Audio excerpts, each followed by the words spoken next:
The show, it's wearing my patience, man. I know, dude. Every episode that goes by, I cannot I'm less and less able to comprehend how people are enjoying this. Yeah, unless you're just like it must be. I want to be background. Respectful because I'm not meaning to insult anyone by saying this, but it just seems like content I would have enjoyed when I was in my early preteen years. You know what I mean? 12, 13, 14 type stuff. And for a CW type show, this is what it seems like. Well, and it's I think what makes me more critical is that first off, you're adapting Tolkien, and you've talked about how it was an adaptation for over a year, and then at the last minute you change it, trying to say it's just based on because you realize how much you screwed up, and a lot of other backstory to that we've talked about before. And then you had $500 million or $68 million an episode to create, and this is the best that you do. And I think that's one of the things we talked about last week was one of the things people kept pointing out after. I guess we didn't talk about this because it was off air when we found out that people were talking about the crowd, and how they copy and paste, which isn't a necessarily a big deal, but when you're a almost or $1 billion project, something that small is meaningless in comparison to all the other issues in the show. Yeah. But it points out more because I think other people were making the defense for Rings of Power. Well, Peter Jackson did it. And I'm like, yeah, he did it 20 years ago when that stuff was new, number one. Yeah. Number two, is it that big of a deal for me? No, dude, it's not. But in comparison to everything else, all these little things add up. I might be misremembering this, but I'm pretty sure Wishbone did the same thing 25 years ago. Do you remember Wishbone, the show on PBS about the little dog, and they talk about different fictional books, and then they dress him up in different costumes to perform the books?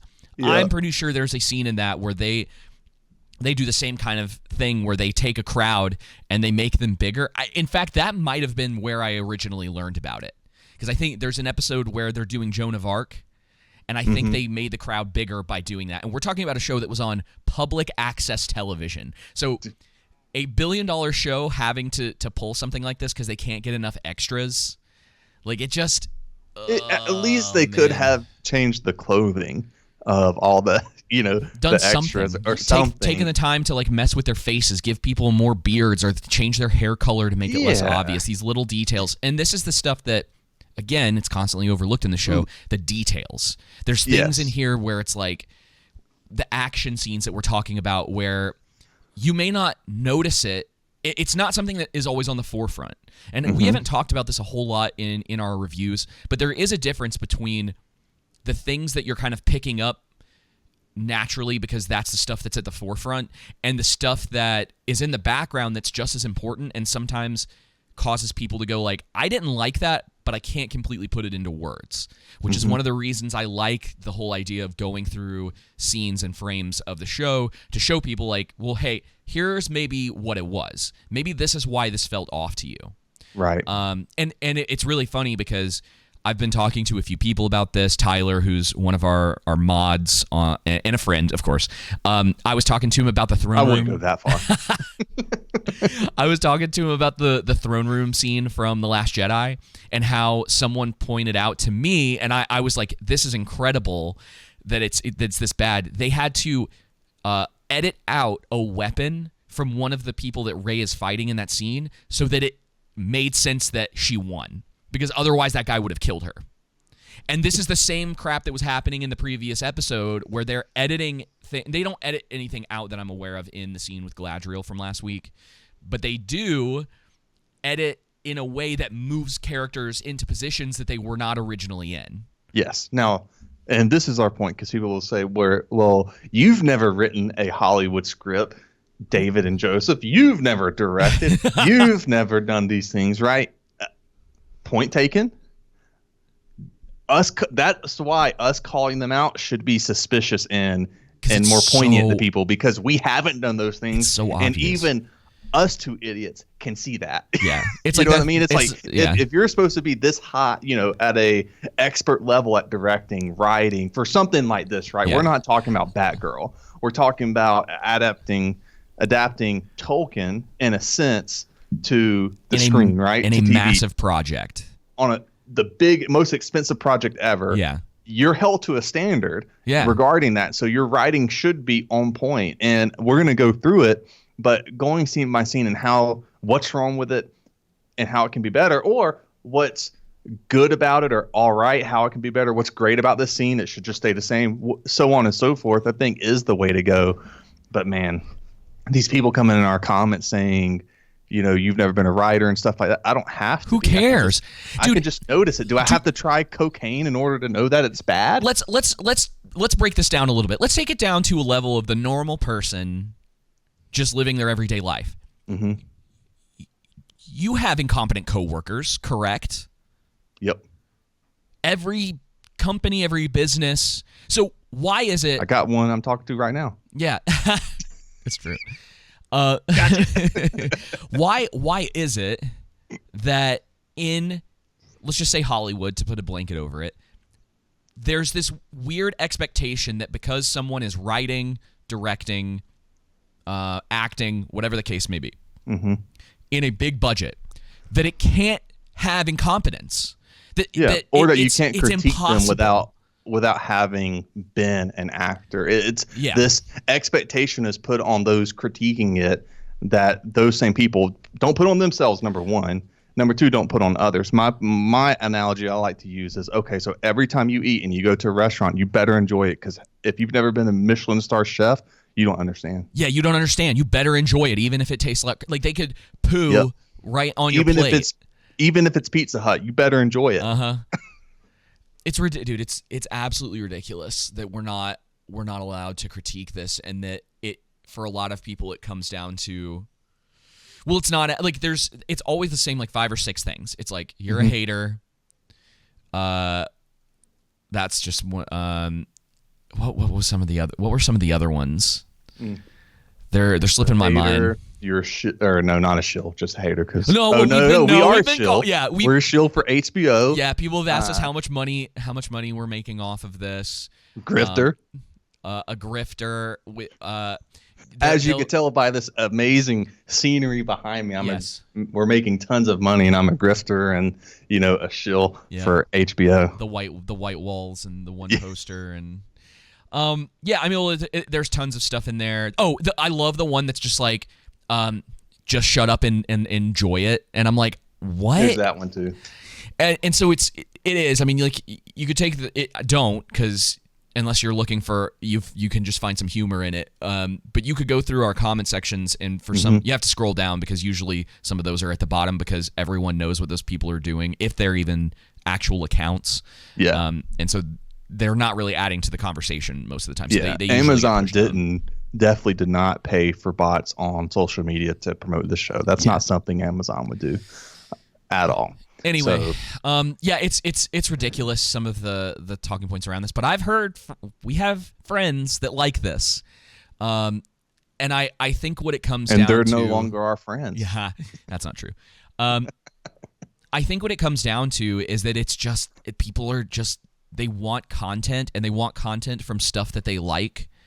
Well, I think too. And so I think part of it. This is the one benefit of the doubt that I'm willing to give.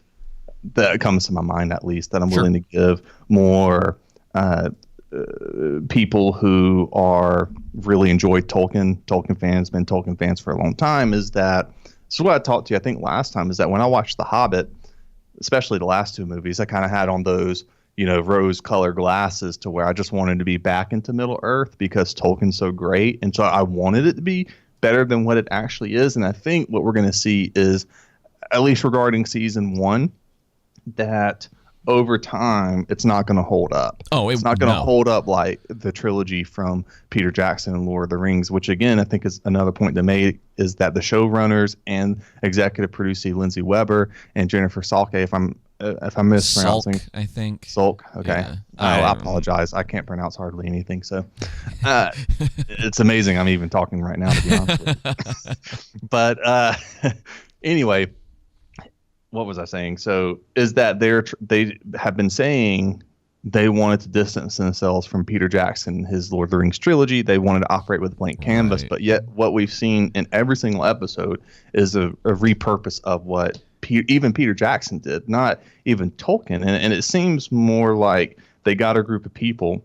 Whether if this is true or not is one thing. I'm just saying what it appears like for me. And I'm not a lore master like Yoyston from Men in the West, Nerd of the Rings, Gary from Nerdrotic and stuff. Tolkien is what I know best. I've read Lord of the Rings and all that stuff many, many times. Silmarillion, parts of the Unfinished Tales, so on and so forth. But one of the things that they keep, where was I going with that, is they're trying to say, we don't want to, adapt what Peter Jackson is doing, but they're doing that. Right. And they're not, they've already, my point of bringing up last episode of why are you even adapting Tolkien if you're just going to destroy 95% of it? It's not even you're at the halfway mark, or that you're just saying, hey, we're going to create our own original show about this. They're just making stuff up. About the Witch King. Yeah, exactly. And this is what it seems like. It seems like this is the point of what I brought up previously is that it seems like all these people went to watch the Lord of the Rings trilogy, went to Cliff Notes and read the Cliff Notes and tried to make a show. Yeah, and they're That's like, exactly what it seems we like. need to give an origin story to Mount Doom. Which, hey, listen, I'm fine with if you want to show how Mount Doom was created and everything. It's just this does not work. No, yeah, don't make it suck, and it sucks. It's like they even make battle scenes boring. The amount. So one of the things that I wish a lot of people would do, because I started doing this a while back, and it really changes the way that you'll look at a lot of cinema just in general. Mm-hmm. Just keep the thought: how convenient is this moment, like in the back of your head? So when things are happening, it was like, was that convenient? It's like, that seemed kind of convenient. Or and you'll start to notice it in places where it really does exist. And that happens all the time in the show. In particular, in this episode, I found a lot of it like, okay, convenient. And Big things, time. yeah, we'll talk about it. And this is something we haven't been like criticized a ton for this, but when a lot of the time when we say like I don't understand something, it's not that we don't understand what's happening on screen. It's usually about the things that they decide just not to show us, and they happen because they need to happen for the plot going forward. Mm-hmm. It's like, well, how did this person manage to acquire this thing that was, pertinent to the entire episode and to push the story forward? It's like it just happened. It was that easy. It's like, well, what? It's that kind. Yeah, we're gonna get there. Magical, dam destructing, Mount Doom creating sword. I'm like, that's all it does. That's what they needed. They couldn't do that on their own. As much as I'm expecting like, okay, what are they going to do? Like, is it going to shoot up some kind of blast and then Morgoth appears and Darth Vader and freaking Darkseid comes out to destroy everyone? Hopefully I remember at the end of the episode, but we have to talk about how they, again, we're talking about stuff that on a larger level. Like if you were saying, okay, what is our plot for this season? How do we move it forward, and how do we create stakes so that the people watching the show are aware of how detrimental it will be if, and we'll get there with the volcano stuff, like if this volcano goes off, right? If Mount Doom is created here, and we don't want it to happen. Now, the unfortunate thing about prequels is that you already kind of know it's going to happen. Right. But I think that, again, even with something like House of the Dragon, even though we know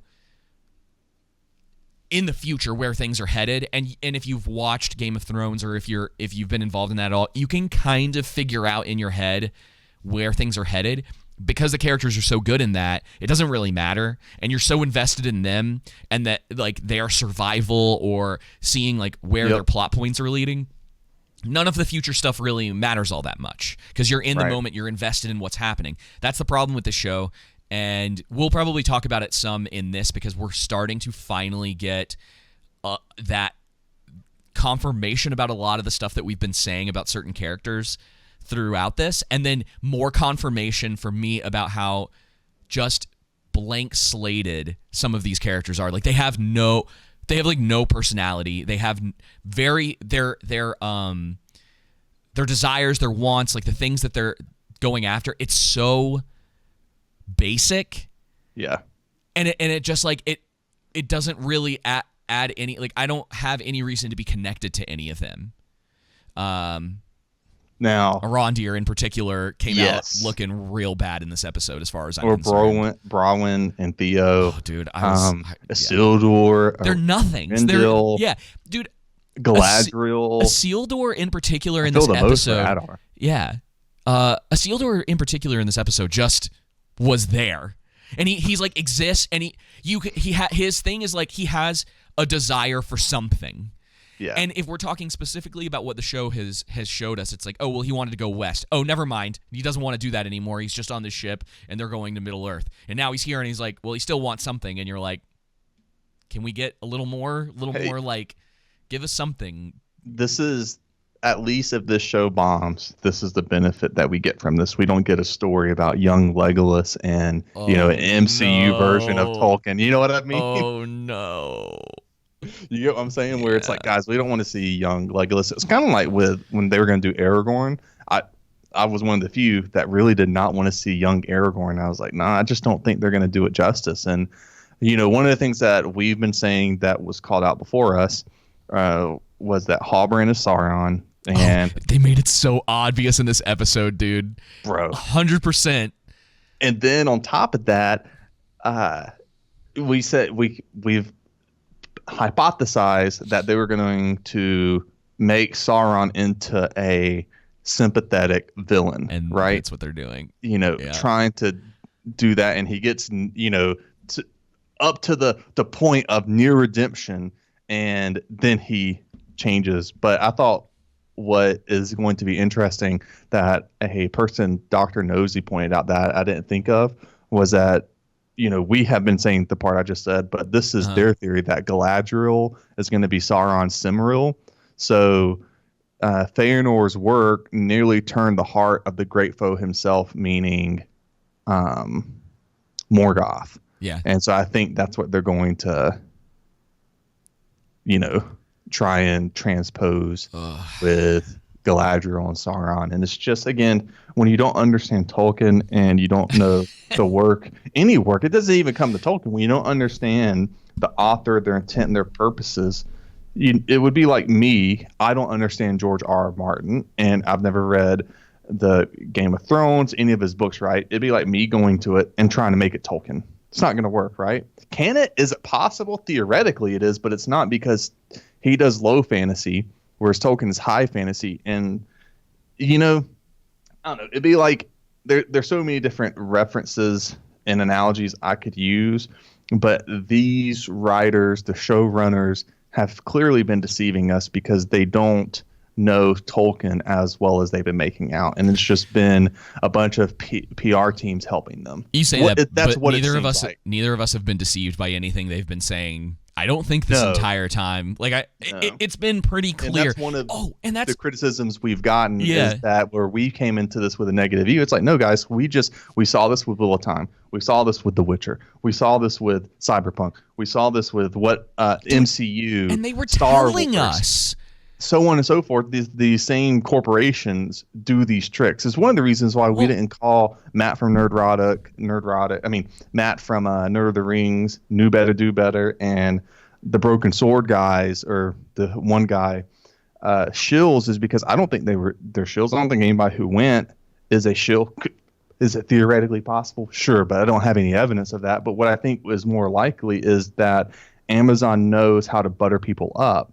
And I'm unaware of the people who went, their understanding of Hollywood. Not that we're experts on it. That's not what I'm trying to say, but kind of what we've been able to see from our perspective of how Hollywood and these corporations have been operating. like Eric July points out a bunch.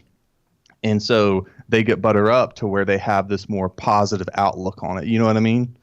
And so it's more about deception than it is about, hey, Matt from Nerd of the Rings got paid $800,000 to, blah, blah, blah. No way it was that. Yeah, but when you work really hard and you're putting out content and a company comes up and they're like, hey, you're into Lord of the Rings, and like, what if we paid for this trip and you get to go to London? We're gonna like wine and dine you. I mean, some of this is assumption. Kind of seems like this is what happened. Doesn't matter what it is, or even when people talk about how like Access Media is going to these like Marvel events, it's probably really cool. They get to hang around with a bunch and like they get to meet celebrities. They get to talk to. They get early access to the movies that they're going to see or the television shows. They're getting these goodie bags. They have all this swag that's like inside access. Yeah, so there's all of these things that come on where actual money may not be transferred.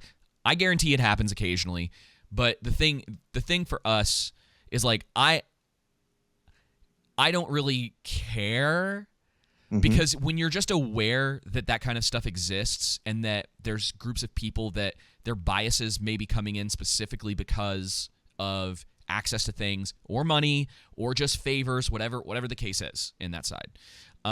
If you're aware of that and you're kind of thinking like, there's something off about this, that's enough to kind of move away from that. And it's one of the reasons why we've talked before, the value for value system is always really important to us, because if it's coming from the people who like our content, the producers, essentially, the people who are helping us to continue to allow this show to happen, we don't have to worry about that. If Amazon was to come up to us, but we have a group of people who are supporting us, we'd be like, screw you. It's like, we have people who care about us. We'll wait for your stupid show to come out, and then we'll talk about it when it actually arrives. Yeah. And you're seeing a change in that, where it used to be, man, especially on YouTube with reviewers, they would want to get out before anyone else because they were worried that if I'm late to the show, I lose, essentially, and I'm not going to get as many viewers as this other channel who does something similar to me. But what's happening now is that it's not the case, because even on YouTube, it's relatively decentralized. You can have someone like Mahler make a 3-hour video about Black Widow months. I can't remember exactly how long it was, but it was months after that movie came out. He'll get 1 million views. Yep. Because it doesn't matter More anymore. like a 10-hour video. Well, that one was about 3. And dude, I watched his whole Multiverse of Madness video. It's 6 hours. It took me a couple days, but I watched the whole thing. I enjoy that though, because it's incredible. Because it's a scene-by-scene breakdown, and we're big fans of Mahler. But yeah, I think one of the things I was going to say I didn't get to mention is that. Oh yeah, so stick along this point, and then hopefully I'll remember to get back to what I was about to say. But what you were saying regarding what we were saying regarding the content creators on YouTube, the lower ones, and on TikTok and all others, is that frick. Come on, Joseph. Well, if you remember, let's get into the review, because we've been talking for like almost 25 minutes, and we still haven't actually started talking about the show. Yeah. So let's get into it. Yeah.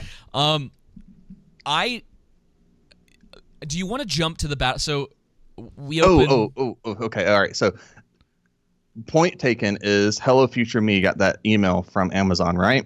To where they're like, hey, do you mind doing a review of our show? Blah, blah, blah, blah, blah. He talks about it in his video.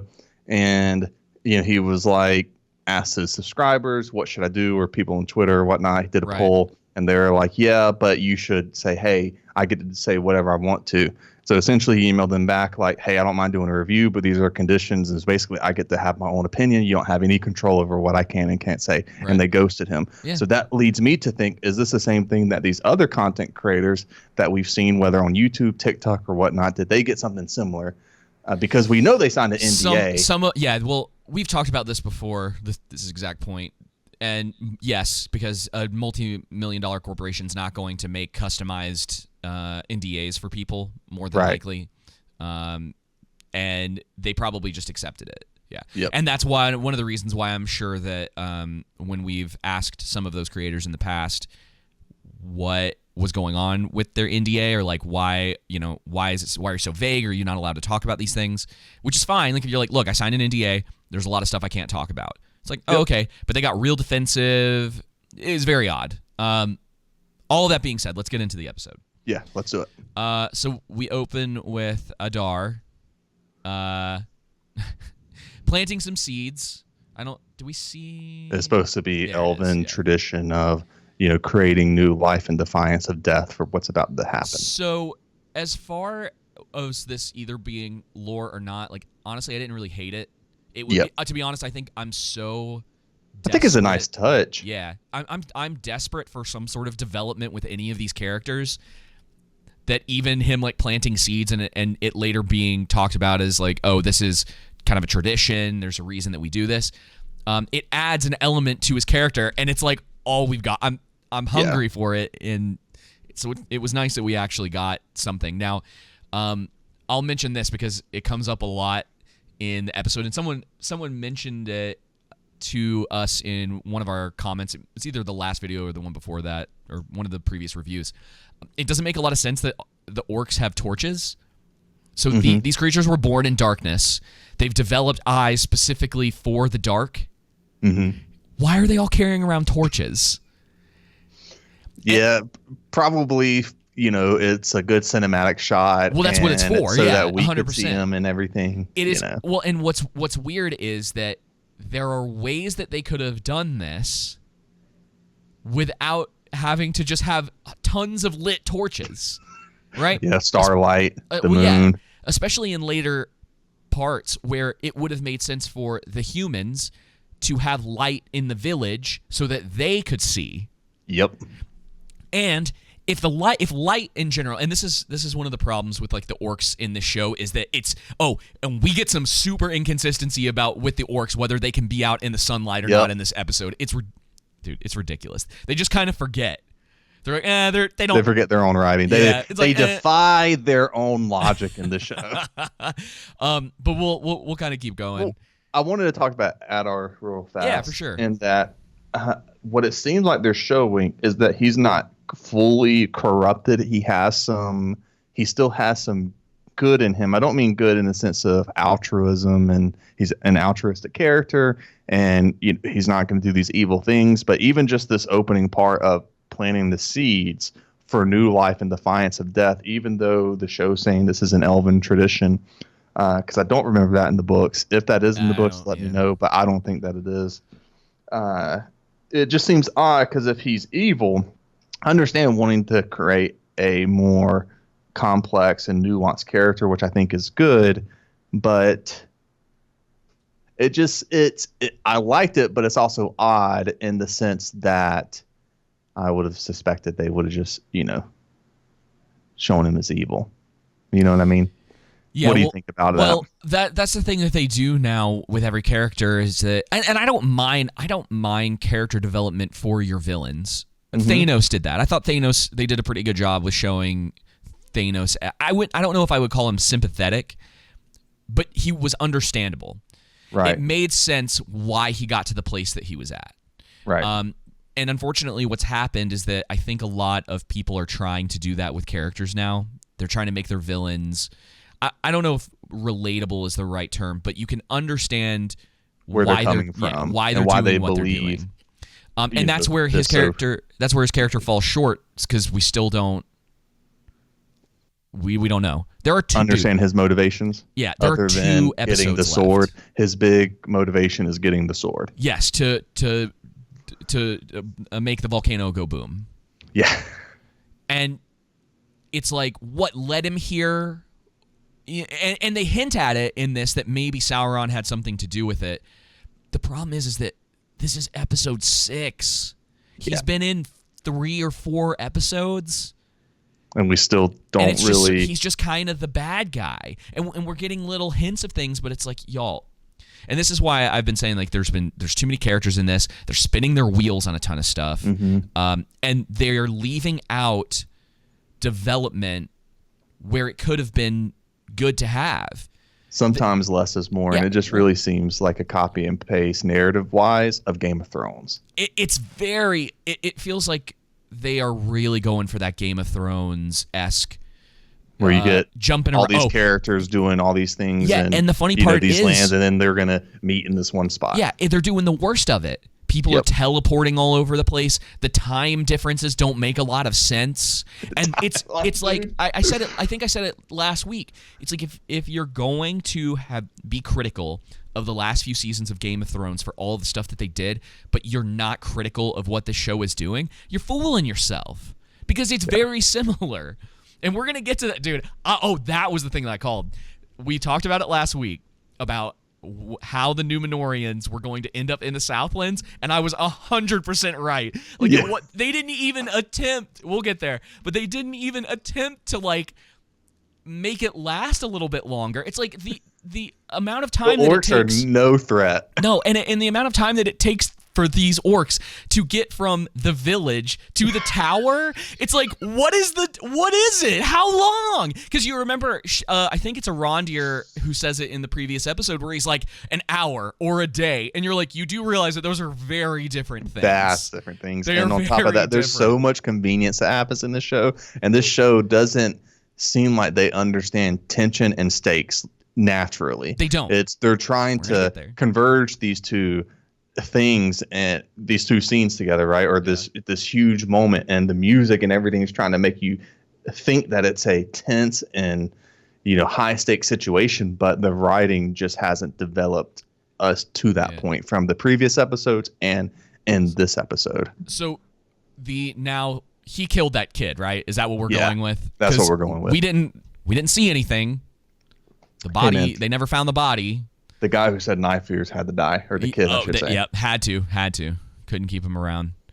So they kind of go through, and he basically was telling him it's like their time. Why do they need a torches? It seems very lit that they would see, even if they're not going with, since they were bred in darkness. It's extremely bright out. Here's the other thing that doesn't make sense either, that I brought up in the last episode, I didn't fully elaborate on, is they brought the point that Mithril was tied to the elves' lives, yet Arendelle is up in the sky with one of the Cimmerils. So that's not why they fade from Middle Earth. For those who don't know, elves fade from Middle Earth, so I don't think because they were made to stay in the Undying Lands in Valinor. Yeah, so that's why they fade. And I was like, well, that makes a lot of sense, and that they're going against what they were originally created to do. Right. And they eventually have to return, otherwise they die, right? Or they become Yeah. And so again, that doesn't make sense within the show, but yeah, that's here. The torches seem unnecessary except for cinematic purposes because the moon and everything else seems pretty bright. And I would have, dude. And why would you want to announce to your enemy you're on the way, dude? And that is so. I'll give a little bit of credit later on for at least some of what the orcs do, because it was. The only reason it's only a little bit of credit is because the characters in the show are only good at fighting or smart when the plot requires them to be that thing. Yep. Otherwise, they seem to go in the complete opposite direction. And we'll talk about it, but it's pretty crazy. It would have been interesting too if it was like either less torches or there were a few around and he was holding one. Have you heard of Sauron guy? Yeah. And it was an indication of what we see later on in the scene, that there's a reason that only specific orcs are holding the torches, and he's also holding one, because of the trap that they lay for the people in the village.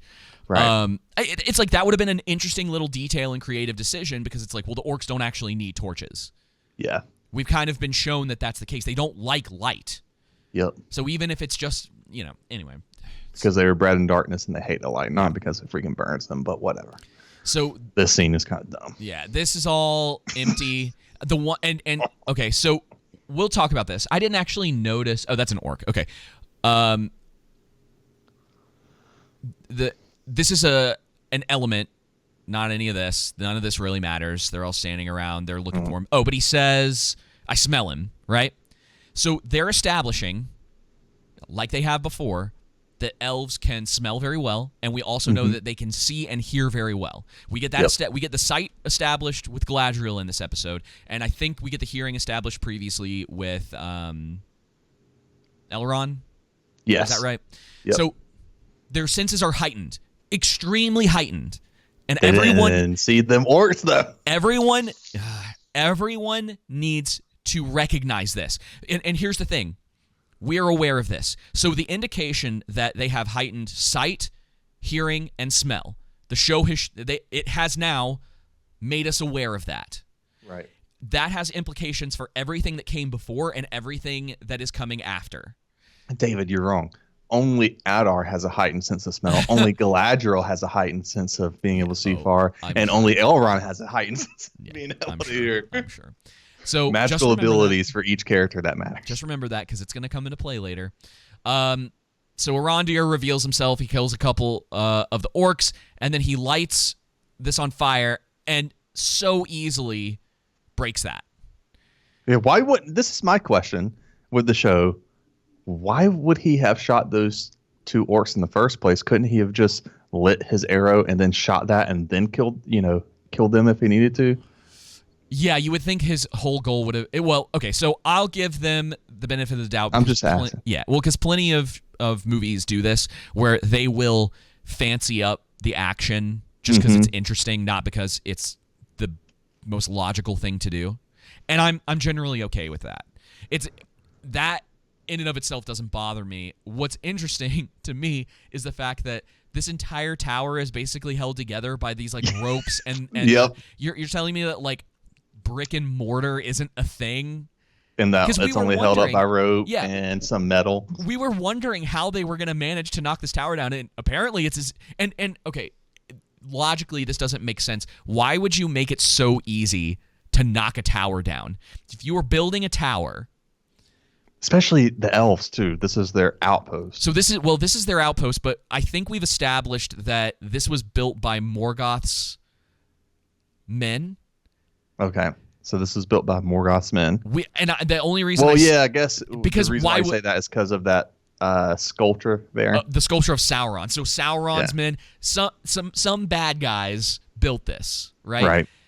But there's no logic behind it. Like, why wouldn't they have used brick and mortar? But yeah, exactly, brick and mortar. But on top of that, if the elves took it over, wouldn't the elves then redeem it and try to make it better and make it better and more to them? Why would they leave that sculpture of Sauron and everything? It just doesn't. It's very even that doesn't make sense. It's not. That just doesn't seem within the characterization of elves. Exactly. Well, this is why the elves are so dumb in this show, because they stumble across this place. They've been there for, they've said 79 years. At no point one of them was like, man, this statue and strange keyhole that's here, that's weird.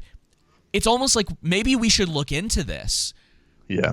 It would be very like unfortunate if something happened at this tower because of this thing. Dude, I'm telling you, they're dumb because the plot has to move forward. Yep. Okay. Yeah, when I saw him destroy this tower just like that easily, that's highly convenient. Completely crumbles because he knocks that one thing down, and then he kicks that block over to close the door and block the horse from getting out. That in and of itself, it doesn't totally bother me because he's clearly setting a trap. Yeah. So it's like, okay. Why do you need to fight the orcs when Arondir can do it himself? I don't know if there's evidence of it, right? So he closes this thing. Yeah. Knocks it down. They're all like, and it's coming down. I actually kind of thought that was cool. Yeah. When the guy gets like pierced with the piece of wood. And the fat orc gets destroyed by some stones. And I also am okay with like Adar. Like this is reminiscent of the scene where Henry, the Harvey Weinstein orc in Return of the Kings, looking at the stone coming at him and then moves right away. Yep. That's what it reminds me of. I'm not saying they're copying them. But what I like about this is it's another little moment of development because you get to see how competent, at least in this moment, Adar is. Yeah. That he's not one to just like go down. Right. And again, I am trying to stretch and be generous with some of this because it's thin. Now, here's an odd thing. some of the orcs are still hanging out here. Yeah. So they would have seen what's his face, right? Because he runs out of the. They were just like they were all together, and now they're all separate. Like this is them. Yeah, it seemed pretty all the way through here. convenient. Where's he? He's right here. Where's he going? I mean, I guess fine. He can climb down the side right here, but like they didn't notice him right there. They weren't. Well, I guess what the implication is this tower not only destroys the ones inside, but destroys, the ones outside, and at least catches their attention as a distraction. For him to get away. That's fair enough. It's just like, it was really weird because I'm like, oh, they weren't all in there. Why are they so scattered? Like, why are some of them just hanging out down here? Yeah. So, also, like, man, okay. This is mostly just, like, logistically. So, there seems to be a single path from the tower down. How did they all get down here? That's what I was wondering, without getting caught? I mean, I guess they just climbed the castle walls and go back to seeing. Let's see what's around the castle. Okay. So it's pretty narrow, and you're talking like a big group of. This is like half the village. You have the bridge in the front, and the orcs just started walking up here. So let's just say yesterday. Let's just say yesterday. They took the bridge and then, go back to the previous scene real fast. And then they went, down to the, southeast side of the bridge and crossed back over I don't know. Right. So it seems logistically, it seems off. It's suspect for sure. Yeah. So, and what's interesting is like, so you have this, it looks like a pretty thin path all the way down. Unless there's a trail behind, like a get out. Right, but now we're doing like headcanon, right? Yeah. You actually do have to show us some things. So, because look at this. This is that same group of orcs, right? Mm-hmm. So you have this thin path. So, and it's a valley. But if the orcs, if Adar can smell, see, and hear really far, right? Galadriel, because he's a corrupted elf. But let's just say in his corruption, he didn't lose his smell, but he lost his hearing and eyesight for whatever reason. His ability to see as far, which doesn't make sense, but let's just say that. But how wouldn't the orcs and everyone have smelt or heard or seen? I mean, just logistically, where they were in comparison to the encampment. You know what I mean? They just teleported down here. It's like the only thing that makes a lot of sense to me, because it really is like it's a choke point up to that tower. And then, I mean, I guess there was some forest hanging around. I mean, the orcs could have been hanging out in here when Adar was talking to them earlier. I don't know. It also, just small details. It's so goofy because if Adar lost any bit of senses because of his corruption, right? Which we can tell he still has them because he can smell. They're establishing that he's basically still got elf abilities. Right. And then we get the establishment that Galadriel can see for like thousands of miles further than the Númenóreans. Yeah, which makes sense. Yeah, but he would have seen this coming. Dude, Adar and Arondir would have seen everything coming. Everything going on, or heard it and smelled it. And but he gets okey-doked by a bunch of villagers. Like, this is the best part. All these villagers are willing to fight the orcs now, right? Okay, because Arondir inspires them. And Arondir wasn't there, but yet none of them were willing to go back to take food with them, but go back to the village. The men, right, with some weapons or some sort, they had to stick the 2 teenage kids to go do it. Again, that I'm harking back because, again, development, right? People making dumb decisions, stupid decisions that just doesn't add up. But yeah, go ahead. So, and then we get this last scene of them going back to the village, and I was kind of thinking in this moment, I'm like, all right, well, what's their plan now? And we'll get to it, but we have to hop over to the Númenóreans, who we've confirmed 3 ships, which is weird to me. Again, because they have plenty of ships. I don't know why you wouldn't have just replaced the other 2. Like, all of the men were still planning on going, but the 2 ships, that's out of the question.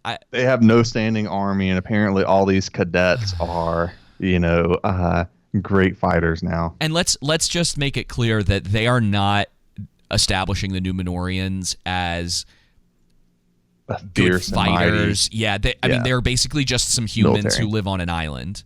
Yep. That's what we've got. They don't fight on horseback, by the way. Númenóreans, lore-wise, never had cavalry. Interesting. They only used it like on Númenórean as leisurely, right? To get places. That makes sense. Yeah, to get places, but they were only a standing army and navy. That's it. No cavalry. So, which bothers me because of the Rohirrim and being horse masters. What that actually means. So Isildur is hanging out with his horse. Dude, he let the horse eat some of it and then ate it. I'm like, no, bro. I mean, yeah. And then he just wastes food. Listen, y'all. If you're in a military, they're not gonna be okay with you just chucking an apple over the side of the. Why is he littering? No, it'll disintegrate. There's plenty of monsters. I know. This is the thing that we have to talk about, though. I think as far as the characterization of Galadriel, this is far more important than maybe a lot of people are aware of. Okay. So she comes out here, the talking, she like messes with him. And this is where we get the confirmation that she's been able to see the land for a while now.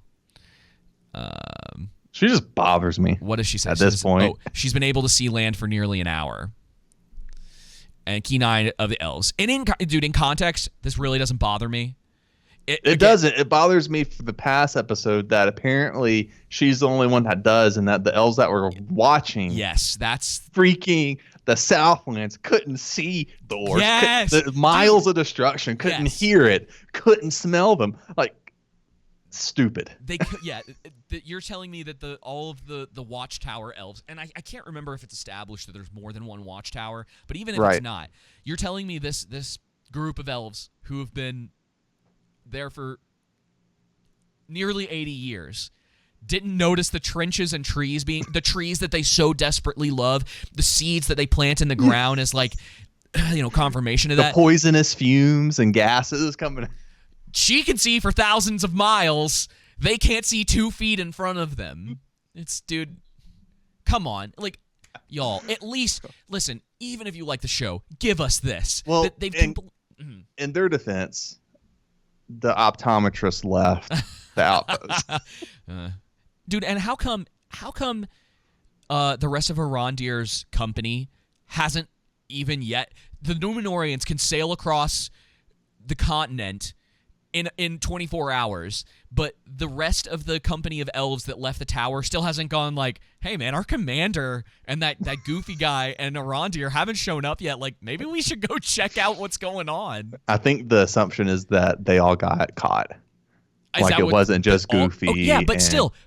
And killed. We're having to headcanon that, but between the 2 episodes when Arondir, is shown, Captain and Goofy. Yeah, that's the implication. Is that all the of them? entire company was? So why didn't the other elves from wherever they originally came from?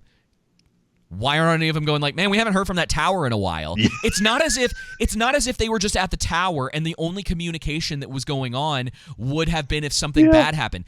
They have to send reports. That's how this stuff works. Yep. Even you have to have logic to these things. Go Gal will be like, hey, we haven't heard from Dum Dum in a long time. Yeah. What's going on there? It doesn't. None of that actually makes sense because it's like Galadriel knows, bro. Yeah. And Tamriel, and then Tarmiriel, and then also Bronwyn knows now. Like, because did you get that Tarmiriel scene? She needed to be told how good she was. Okay, so we got to talk about this. This is my favorite line in the entire show so far. Yeah, I will give him credit for that too. I agree. I enjoyed this part. No, I didn't. I'm about to tear this to complete and utter garbage. Come on, bro. I was trying to be sarcastic. Oh, listen, he says he's like upset because he's a stable sweep, right? Like, oh, he's got a lowly rank. She says, despise not the labor which humbles the heart. Humility has saved entire kingdoms. The proud have all but led to ruin. Bro, when she said this, I was like, well, that's ironic. Maybe you should take your own advice. She thinks that this is advice that she can give to someone. Rules for thee and not for me. Hey, I'm sure the writers know that all too well. This is spot on for Amazon. Do they not realize how unlikable she is? Someone watched all of this before it came out. and went, "Nah, this is great." Perfect. She, no likable quality about. Can you think of a likable? Truly, is there any likable quality you can think about her? Any redeeming aspect? All right, I'm gonna try to be like.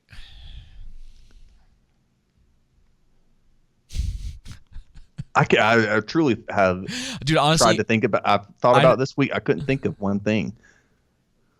And I'm not saying really that to be facetious. Yeah, facetious. I have to say no, because it's like she doesn't care about Elrond, who's supposed to be her friend. In fact, she thinks that Elrond basically betrayed her, so she hates him. And they haven't established their friendship at all, right? She throws a fit when she doesn't get her way. Yeah. She tries manipulates Halbrand. Yep, and she tries to murder. Dude, is she the villain? Rendil. Is she the villain? And again, I know I say tries to murder, attempted murder, stuff like threatened to murder. Yeah. And just because she got caught for something by the guy who saved her life, so and again, she's supposed to be, and this is the problem. They've turned up too much the warrior princess to 10. Yeah. And they turned down too much the throttle, so to say, the volume of her wisdom. Yeah. And even with the Rendil scene, in the context, they could have easily portrayed her as, when he says his line to her, say, "Hey, I caught you," she knows that can pick up on the vibes and the wisdom and what's exuding from him, that he's friendly because, hey, this is the guy that saved my life, all these different things. But yeah, and here when she says that line, I'm like, that's very poignant for everyone else but you. Yeah, exactly. It's like you don't get to tell people, you don't get to teach people about humility, Galadriel. Like you don't get to teach Isildur about humility. and when I'm watching this, I keep going, are her early, quote unquote, if they try to eventually establish, she gets humbled at some point, if they ever decide to do that. Are they like establishing that she's the reason that more than likely that Sauron is going to come back and be who he was? She's giving this young impressionable Isildur advice, who later falls to the ring. Like, is she just like the downfall of all of these people? Is that what they're like building towards? I think that's what they're building towards, and I think too that's because they transposed Feanor's characterization onto her. He was really prideful and arrogant, skillful, like insane, one of the best fighting elves, right? Warriors. Right. And again, because of the beauty in which he created, what I said earlier, he almost, turned, Morgoth away. You could say, not really, but in a sense, because Morgoth, just stared at the beauty of the Silmarils, and then when he saw his reflection, I think through his tears, if I remember correctly, his reflection is, what then brewed hatred and stuff within him more and more. And so I think that's, the kind of their arc they're taking with Galadriel when it gets completed. A lot of people are going to be turned off from this show that should be turned off, that care about Tolkien and his lore, because it's just a complete bastardization of it. Yeah. Well, and we get this lovely moment where we find out that Númenor is actually just where the heart is. It's not really a place. Yeah. It's very lovely. That was the only thing I really. Is, yeah, that's the only thing I really wanted to talk about here. I don't. Oh yeah, got their bad armor again. That freaking leather. It look in some of the lighting, 3D printed it armor looks really bad. I don't think there was nothing in here that specifically that really made matters. me. Yeah, he just kind of. I don't even know why they bothered to leave that part in there. The moob and boob armor in this is hilarious to me. She's kind of just here, here's the sword, and we get the semblance it's the of the One Ring. It's literally the Gimli One Ring. trying to be distracted. Golly, dude. They're like, oh yeah, oh. Man. Oh, we wanted to make it our own thing, so we're just going to replace the ring with a sword. Yeah. We get this another scene of Bronwyn and Arondir, and he's saying, not even you can know where I put this. But Theo's looking. Oh, we're going to get back to where he decides to put it, dude. What a moron. Okay, I want to talk about this real quick though. With There's a huge river by them, isn't there? There's also like an inactive volcano that still has lava inside of it. Yeah, but how close is it to this village? We'll see. In this scene. It's almost like it doesn't matter though. You know what I mean? Yeah. Okay, yeah. so I want to play not a game, but like I want you to do something for me. Okay. I want you to describe Arondir as a character. What motivates him? There's an answer. Bronwyn? Yes. Anything else? No, not that I can think of. I mean, maybe if I'm being generous, he doesn't want to see, these people killed by the orcs or, join their side. But, I mean, I would say his motivation is just clearly Bronwyn, the girl that he, waited to become of age before he could finally date. Since she was an infant. Allegedly. Yeah. I mean, he was there for 79 years. Maybe he didn't meet her till she was 18, but yeah, he's hanging out whatever. in that tower for too long. Yeah. And dude, that's the thing is like, let's take, again, I like Daemon, I think is the easiest one to kind of talk about in House of the Dragon, and you could put him up against any of these characters. Compared to Daemon in House of the Dragon, he is just nothing. Yeah. His motivation is Bronwyn. That's it. Everything that he does. You would have think that he also more apt plan, because clearly he would know that this isn't enough to defeat the orcs, right? And the orcs supposed to be, as we've seen earlier. You would think that. I knew that. Yeah, a huge threat, right? So you would have thought that Arondir would have tried to get word back somehow to his people. He's free. That, He's been free. We need help at least, something. Yeah. We need reinforcements. We need somehow. Even if he had to do it himself and take Bronwyn and Theo with him. Yeah. You know what I mean? Yeah.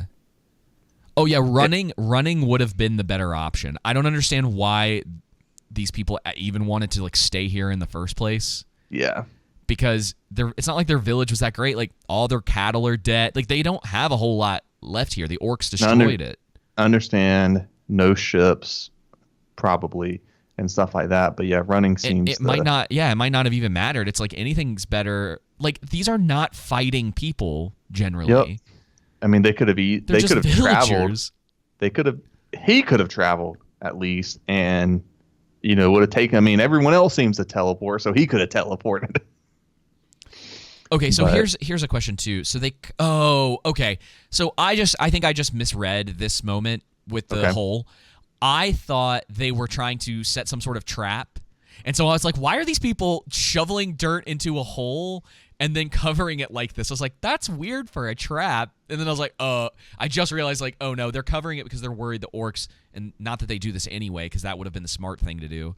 But they don't want them to get through the hole. So I guess a little dirt in there and some wooden beams is enough to keep them out with some rocks over the top. Or I guess to alert them that they're coming from there. Maybe if I want to be that gracious, that's what, maybe they don't think that this is going to stop the orcs, but that, hey, if they do come from here, it at least gives them some time to see, because there's no way they can think that's going to stop the orcs from coming there. The timeline is still so goofy to me too, because the orcs, they realize, so I'll give Arondir the benefit of the doubt that he's quicker than most people, and so on his own he probably would have been able to get down from the tower faster than anyone else. It's still weird to me that Adar and the orcs realize the people aren't there. That whole situation happens, and it's basically another 24 hours before they manage to get back to attack the village. Yeah. So it's super convenient that they have all this time to set up their weapons, to make arrows, for him to give this impassioned speech. Not to mention, this plan is terrible. His plan is terrible. I was trying to go into the episode. I'll just go into IMDb. So I was wondering if the guy who directed this, and we'll get back to what you're saying, is this same one that directed the last 2 or 3. Oh, I have no idea. It seemed like it was just due to the slow-mo that was used in this. But let's see, is it change? Nope, different director. Okay. So here's the thing about the village, right? But yeah, that is a dumb decision, right? To go back to the village at all. I guess they had you could reason that the weapons and stuff that they needed were there for something else they decided not to take with them when they went to the tower. But because that's their village, isn't it? This is their village, right? And so did they go let me see if I can get backwards? Yeah, that's what I'm saying. They went back to the village. They had to because there wasn't anywhere else to go. That's why I'm saying that tower was in a ravine, essentially, or a valley, essentially, and then narrowed out up to the tower. So I was trying to see if there was a nice, like a big wide shot of the village. But like you can see in these shots, there are no defenses around this village. Nothing. None. And then they made the decision to hole up in this clearly burnable tavern. That dude, I could not believe. She says, all who cannot fight will be barricaded inside here. This will be our keep, our fallback point. I know the orcs have torches, but this is the safest spot for They can surround you on every single side. There's like, at most, you could say, like, look, there's some stone. But these wooden doors, like, a couple hits from that, and that thing's going down. It would have been even better if before they knocked down the door, the orc said, grind. I was just go completely comedic with it, please. Just as a parody. So this is that part that you were talking about, you were telling me about before we started recording. Yes. So Theo wants to fight. She, instead of him fighting, she's like, well, you'll just die if they happen to break into the... to our keep. Yeah. And then he asks her to recite a thing that she used to say to him when he was younger, I guess when he was scared. When he was a old wee lad. Dreams. Yeah. Yeah. When you would hold me in the dark. Let's see. In the end, this shadow is but a small and passing thing. Is this the line from Two Towers? Return of the King. It's Return of the King. I think. Return of the King. Is this the one where they're in that like burned down area where all of the after Mount Doom got destroyed? I think. Is that then? I think. Okay. I think I haven't read it in a minute, but it says, in the end, the shadow is but a small and passing thing. There is light and high beauty, forever beyond its reach. Find the light, and the shadow will not find you. Yep. And her delivery is really bad. Didn't care for that at all. Anyway, that's mostly it. And this is the moment. No, wait, hang on. I think that line was when I think you are right. I think that's before the destruction of Mount Doom. I think that's when they're traveling to Mordor, and Sam, is it at the midst of the cloud, he sees a star. Okay. And that led him to conclude that, hey, in the end, the shadow is just a small and passing thing. Yeah. Because there's light and beauty, into the heavens, right, far beyond its reach. Mustering like, hey, in this sense of, doom and gloom and hopelessness, there is hope, there is light, and by, God's grace, so to say, we're going to pass through this. Okay, talk to me. But it just doesn't work here. This is what I mean. That's what I mean when it's in the hands of better writers. Well, they just wouldn't have used it. They could have repurposed this. They could have used the line, and man, I just don't think they should have. It's a good thing for them, I think, to repurpose Tolkien's line. But the difference in the quality and the maturity of the writing is the difference with Peter Jackson and his staff that wrote. They knew who to give what line to and how to use it, right? Right. To where you have the setup, this build up, and to where it makes sense. And it's, he's being faithful to Tolkien's Tolkien's work in a more faithful way than these people are. And so it just doesn't work in the scene because we don't really care about Theo. We don't really care about Bronn. No, I was really hoping they were all going to die. And honestly, truly, I think that would have been a more mature way to have handled it, right? To really see the hopelessness that these people have that of what's coming. Yeah. But The only I'm sure hopeless that ones are I'm sure us. what happens in the end isn't going to harm hardly anyone except for, the no-name characters. So talk to me about these seeds. Alfrin seeds. I don't freaking know about Alfrin seeds. I don't even know if that's actually like lore accurate. yeah.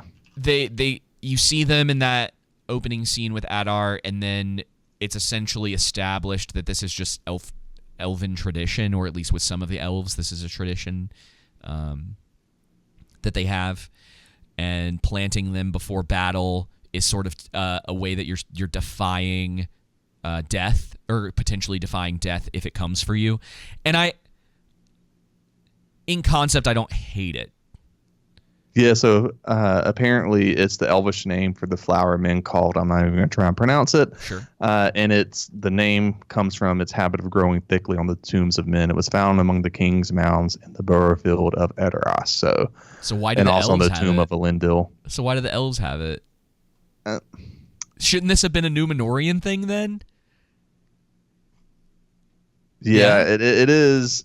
It's in the unfinished tales. Okay. So, but apparently, shouldn't it have? But if it's on the graves of men and Elendil's tomb, wouldn't it have made a lot more sense for this to have come from the Númenóreans as like a tradition instead of the sea is always right? One of the things that they could have established with them is that they plant seeds as a way to. Do you know how kind of? All right, it's bugging me a little bit because.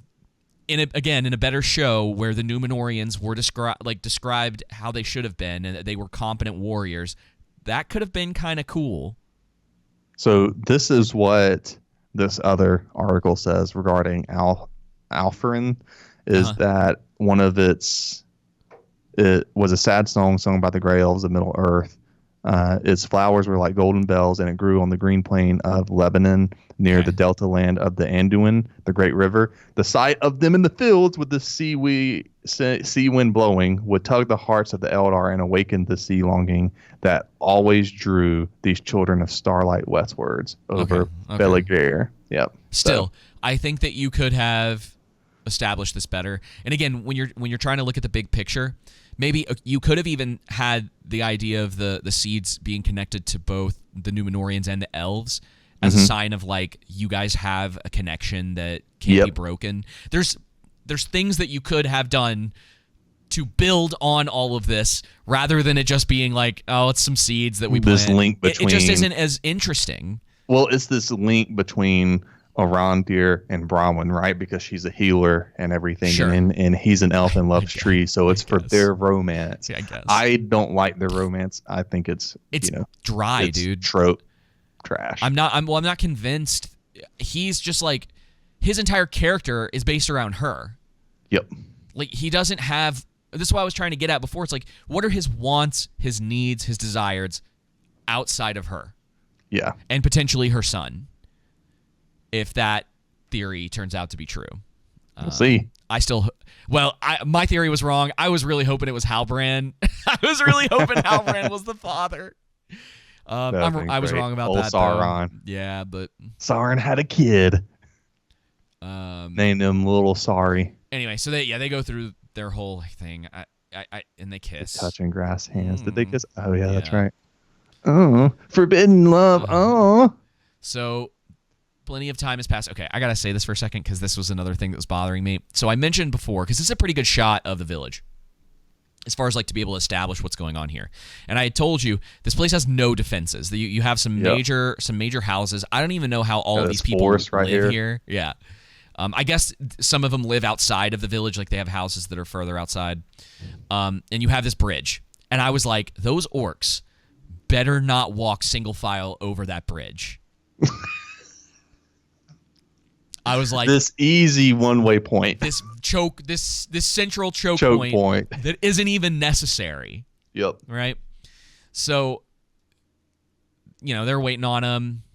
They see the lights coming up over Arondir, what do your elf eyes see? Dude. Man, he doesn't even see him till the torches pop up. Yep. So here they are. It looks like a lot, right? And that was Right. something else that I had. Look at this. Look how many torches there are. This is supposed to be an indication of the orcs. There's a lot of them. Dude. Where is it?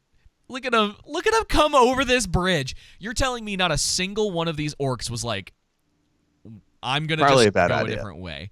Now, well, they're not all I know. orcs. I know. It's still really annoying because they didn't even have. So that's the thing about this strategy that Adar puts in place. They didn't need it. Yeah. They didn't. They could have been done with this in an instant if they just took everyone they had, surrounded the village, and started moving in. Yep. It would have been over. To get rid of the torches, right? I get this is supposed to be a distraction, but you could have easily have had the orcs in the forest like he did, and have them surrounded to where they're not, no one notices them, and then just start shooting arrows in. Yeah. Easy. Yeah. That's what I'm saying. It's like, and because look at the strategy for what the villagers are doing. They're completely open from the other side. Yep. If they had taken the time to completely they have arrows. They could have literally circled the entire village and shot arrows into it. Well, hey, dude. Adar hasn't been around that long. He's not that good of a commander like Galadriel. Yeah, he's corrupted. Yeah. So this guy actually breaks off from the herd, comes over here. He's looking around. There's her? This part made me laugh out loud, dude. So this orc gets stabbed in the foot by Bronwyn and slashed. This lady stands here. It does nothing. She's like, oh. I'm supposed to die, guys. And then, of course, because Bronwyn, and that's the other thing, is like, I still am not sure why I'm supposed to believe that anyone in this village can fight. Yeah, right. Also, especially in the sense of you would imagine the orcs have some training in fighting. Yes. Let's talk about one other thing. More than they do. What was mentioned in the previous episode about the orcs? Oh, do you remember the conversation that we had about Galadriel training the Númenóreans? Oh, yeah. You stab and gut them. Because apparently it's not the same. You stick them with the pointy end. Yeah. But she had to tell the Númenórean specifically how to do that. Bronwyn having no training, it's just obvious, right? Yeah. Because it's pretty obvious how to kill a living thing in this world. It works roughly the same with the orcs and the elves and the humans and the dwarves. Yep. Right? Hit their flesh, not the armor. It's just like the way that it contextualizes the Númenóreans as idiots. As a group of people, where this woman from a random podunk village in the Southlands has no problem dispatching orcs, but these trained seamen who clearly are supposed to have skills. Seamen? Yes, they are. Yeah. David, but this is telling all the other, people who live in small, far out places that they too can become a warrior who kills orcs. Dude, those people didn't make it past the first episode, I guarantee it. if they're even watching this. All right, so they light the thing. It's letting everyone know you don't have to be an elf to be a fantastic warrior like Galadriel. You could be Bronwyn with no training. It reminds what this reminds me of is the analogy that comes to my mind are these people who've never been in a fight and they watch a UFC fight and they're like, hey, why this guy made this decision or whatnot? And they think I would have done this, I would have been better. Uh-huh. Whereas the idea, the thought process to actual skill just isn't there. That's what it reminds me of. This chick who has no training is just easily able to kill an orc who should have way more training than her and can simply block a sword strike. These orcs didn't have any problem dispatching tons of elves. Trained elves, allegedly, right? Because they just get completely dispatched. But these villagers and Bronwyn, and that's why we've been talking about in the show, and we've seen it mostly with the elves so far, but it's all of the characters in the show. All of the main characters are like fighters. They have even Theo, who's supposed to be 13, 14 years old? Yeah, 15, whatever. And he can even fight. And so it's like, is it just because they're main characters? And Arondir can kill all these orcs, even though his entire platoon got wiped out, killed, and captured. Yeah. His commander, who was definitely older than him, had been alive longer than him, should have been more skilled than him. Yeah. It's ridiculous, dude. Anyway. And we understand not all of these are orcs, but the orcs that are there. We're going based on, we're still kind of going through what's going on in this. Because, it is a mix of humans and orcs, because the whole point is that they're surprised. It's a trap. Yep. And again, that's why I was saying before, like, they didn't even need to do this. This was not necessary at all if the point was to kill everyone in the village and take back the sword, which, as far as I'm aware, was his entire plan, right? Yeah. Man. Just get the sword. Okay, so they fight. Is there anything that you noticed in here particular that you wanted to mention? I thought it was really funny that they tried to like block them off, right? And there's a little bit of fire, which they're, torches, no big deal. This fire, big deal for them. Big deal, yeah. And then this one orc, and they're all like, "Oh no, what do we do?" And they're getting shot. And this one orc just goes whatever and punts this part down. Like it hardly had an effect on them. That's a weird. Oh, I see how. I thought I'll just leave it to the rings of power to make a battle boring. They're headed for the tavern. There's no tension. There's no stakes to this, and again, just people making bad decisions. Again, we haven't spent nearly enough time developing any of the characters who actually get killed in this episode.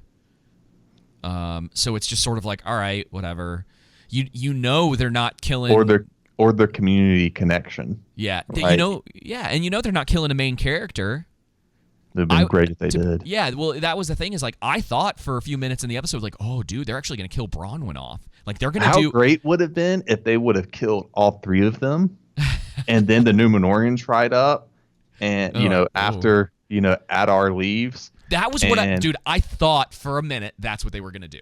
For a minute, I was like, "Oh, all right, maybe you guys competent writing." I was like, "Yes, do it." And that's the thing, is that in a show, okay, if we were talking like real Game of Thrones, they would have done something like that. Maybe Theo survives. Maybe you leave one of them alive, and tell the tale.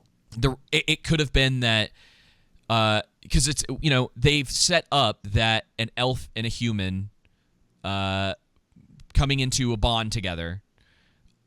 Is a tragedy. It always ends in tragedy. And so it could have been an interesting idea to even have Bronwyn and Theo die.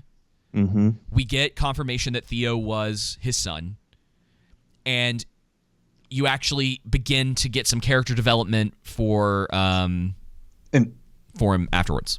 Yeah, Arondir. And then Adar specifically only leaves him alive so that he can go tell what's happened. Well, it would have been great for the Númenóreans to show up, like you were saying, and Adar essentially gets his way and he blows up the volcano. But that's what you do in a season finale, not in the 6th episode of an 8-episode show.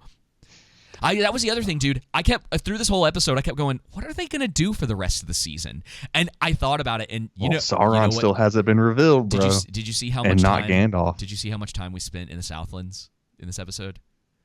No, like the entire episode. It was basically the whole episode. Do you know what I think they're going to do in the next one? What's that? We're going to spend a lot of time with the Harfoots. And I was like, no, that's a little crazy. I wish the orcs would just kill them off. Oh my gosh, those are dude. Freaking psychopaths. So, at least the orcs honor their dead. So I want to mention this fight scene real quick because it's really goofy. We basically get he's like doing some Mortal Kombat. This is the Juggernaut orc, and he just happens to throw a Arondir far away from him he could. So the fight can continue. All right, go to the beginning. Okay, of the fight scene. All right, so he gets. Let me. I'm gonna slow this down. It looked like he got hooked by something in his shoulder. It was there was a chain, I think that. Hang on, let me go back a little further. So, yeah, here he is. He's shooting. Yeah. I think that dude on his right gets taken out. Yep. Yeah, he gets stabbed from behind. Okay, first point. How didn't he hear this guy come up? He's supposed to have really good hearing, sight, and smell. And 2 of those 3 senses would have been useful in this moment. Yep. And he didn't know this guy was here. Could have saved this guy's life. All right. Right. Let's keep going. So he gets attacked. And yeah, right here. Here's the chain. It looks like a hook was on it, though. It is. Yeah. That would have. Hang on. Zoom in. Analyze. Right there. Yeah. There's some sort of hook. Wouldn't that have? I mean, I understand he has armor on, but I think I think there is. It's not just a chain, is it? Dude, I would imagine there has to be some kind of hook in order to do that. That's it right there. Yeah. It looks like there might be something on it. I can't. It almost looks like with the way it's sliding down, like it almost three little looks like talons. Do you see that? I don't know, man. Who knows? But anyway, so he falls down. Is there another shot of it? There it is on the ground right there. I'm obsessed with this now. That orc had plenty of time to charge at him. That orc's dead, right? Did he kill that orc? Let's just say he's dead. Hang on, how did the orc die? Falling off the roof? I think. Oh, wait. He got stabbed, yep. No, hang on. He's fighting that one. Right? Yep. That's the orc. That's the one he was fighting. Yep. He doesn't have a weapon in his hand, right? I'm not wrong. It doesn't look like it. He doesn't have a weapon in that hand. No. He goes down.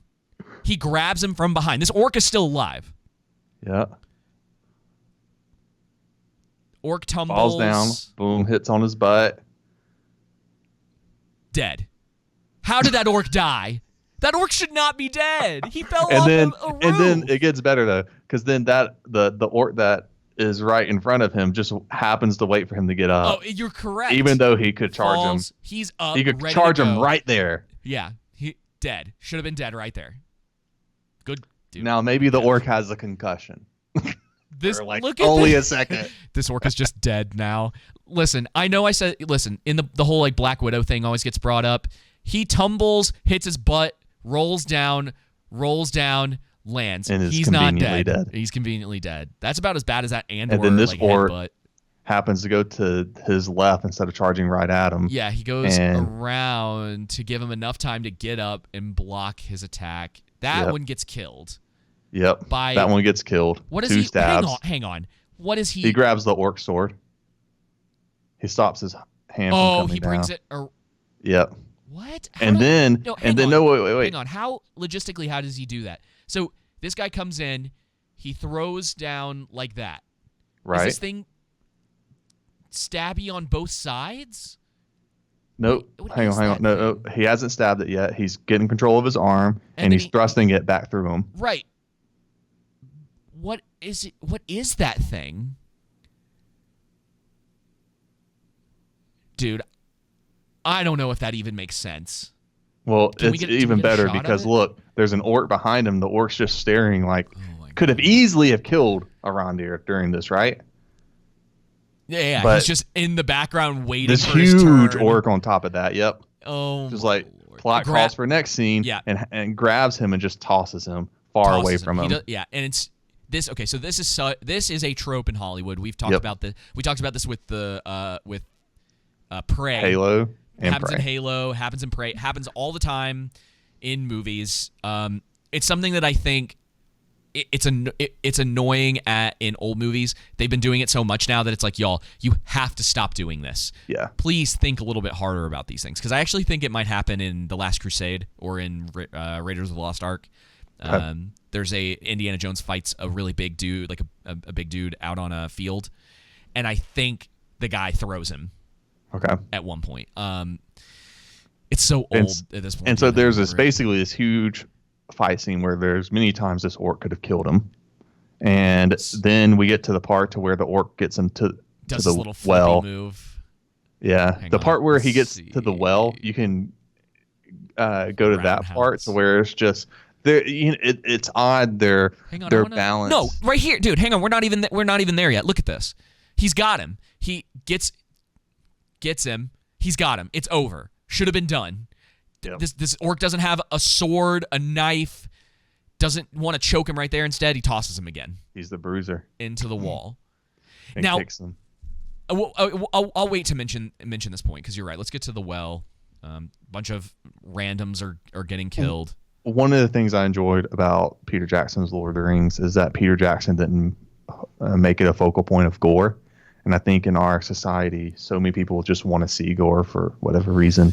And I understand that battles are gruesome, but just how long we sit on this scene. Oh yeah, and there's to make it a point. Yeah, that's the difference. It's not that you can't have. It's not that you can't have the blood and all that stuff, but it's just the focal point. Just to sit on the scene with it is just. Well, and that's the thing is that it depends on the story that you're telling. Yeah. And again, with Tolkien's work, that's not the point. The emphasis shouldn't be there. Whereas with something like Game of Thrones, like they want you to understand how cruel and violent the world that they live in is, and the way that you do that is you show the violence. Yep. You're right, and that's the thing with storytelling is that the details, they matter. They're supposed to have a specific point. What you show us and what you choose not to show us should have a point. There should be a reason to it, and that's why from our point earlier on. Yes, we don't make these things. Like, we're not out there making movies. We're not writing scripts. But we are aware of this stuff. Like, we don't. And we live are in a consuming vacuum. this content. Yes. It's not hard to understand. Like, to have someone tell you the things that are shown, the things that aren't shown, the details of a story, they matter because it's supposed to be helping you contextualize what's on the screen. Yeah. When it comes to gore, when it comes to any of that stuff, that's the stuff that matters. Those looks that that Daemon gives in House of the Dragon, they mean something. There's something to read into what is going on in that scene. We don't really have a lot of that in this, other than when Arondir's looking at Brawwyn, they like each other. They're in love. Anyway, yeah, so we're at the well. Again, should have been over. It would have been really funny if he just tossed him down the well. That would have been funny too. Or if he took the the twig out of his eye, the stick out of his eye, and then stabbed him with it and tossed him down the well. Yeah, or grabbed this and wrapped it around his neck and that could have. Yeah, they could not have gotten away with that. There would have been so many articles. Yeah, but in a series where the whole point is you have to understand the trouble that he's in. Mm-hmm. Something could have happened to him in this moment. There's, not, you could beat his head against this. Not that it would have mattered because we've established in this world that having your face smashed against rocks, you'll probably survive. Just black eye, little bloody. Yeah. That's it. All right. Was there anything? Yeah, he's choking him. Should have been over. And then, they just take forever on this. Just the blood has to be all over him. Dude, this is the second time in an episode in this season that he has killed an orc with a twig. Dude, not to mention, there's no stakes to the scene because we all knew, he wasn't going to die. Not even injured. Yeah. And it's so funny, too. This happens actually quite a bit in this episode. The two people who are supposed to be the ones leading this attack are here by this well away from all of the villagers. Yep. Not commanding, not, showing any leadership. Nope. Nothing. And she selfishly goes to save him, not caring about the rest of the villagers. That's the way that reads. Yep. And then they look back and they're like, hey, we defeated everyone. Yeah. And it was like, all right, you kind of have to just go with it because there wasn't an instance of Well, right before it juxtaposed between Arondir fighting Juggernaut Orc. Yeah. It was juxtaposing with, the villagers fighting the so-called orcs and killing. They're just getting the upper hand. I mean, they're attacking. Yeah. I don't know if that was convincing enough because it's just this one little scene right here, right? Right here. Yeah, in the midst of everything, the orcs are killing some of them. Yep. I think they are, or you're correct from the beginning, and the orcs are just terrible at this point, and some old villagers are able to get the upper hand on them. Yeah. Oh, well, that guy died. Yeah, he killed that one villager got killed in that scene. I thought what they were doing, before it's revealed, I thought I was like, oh, are they trying to say the orcs went back to being elves after they died and like transformed? Oh. I was like, please. I was like, is this going to be Captain or Goofy elf? That would have been so funny, dude. Dude. Oh, man. And then we just find out that the villagers who defected. Yeah. And we have to assume that, have you heard of Sauron? Did kill the racist. And then this is when the orcs actually attack, and everyone I was like, pretty much gets killed. As dumb as this is, it was a moment where I was like, oh, thank God it's not just, oh, the villagers did it. Yay. I was happy to with that.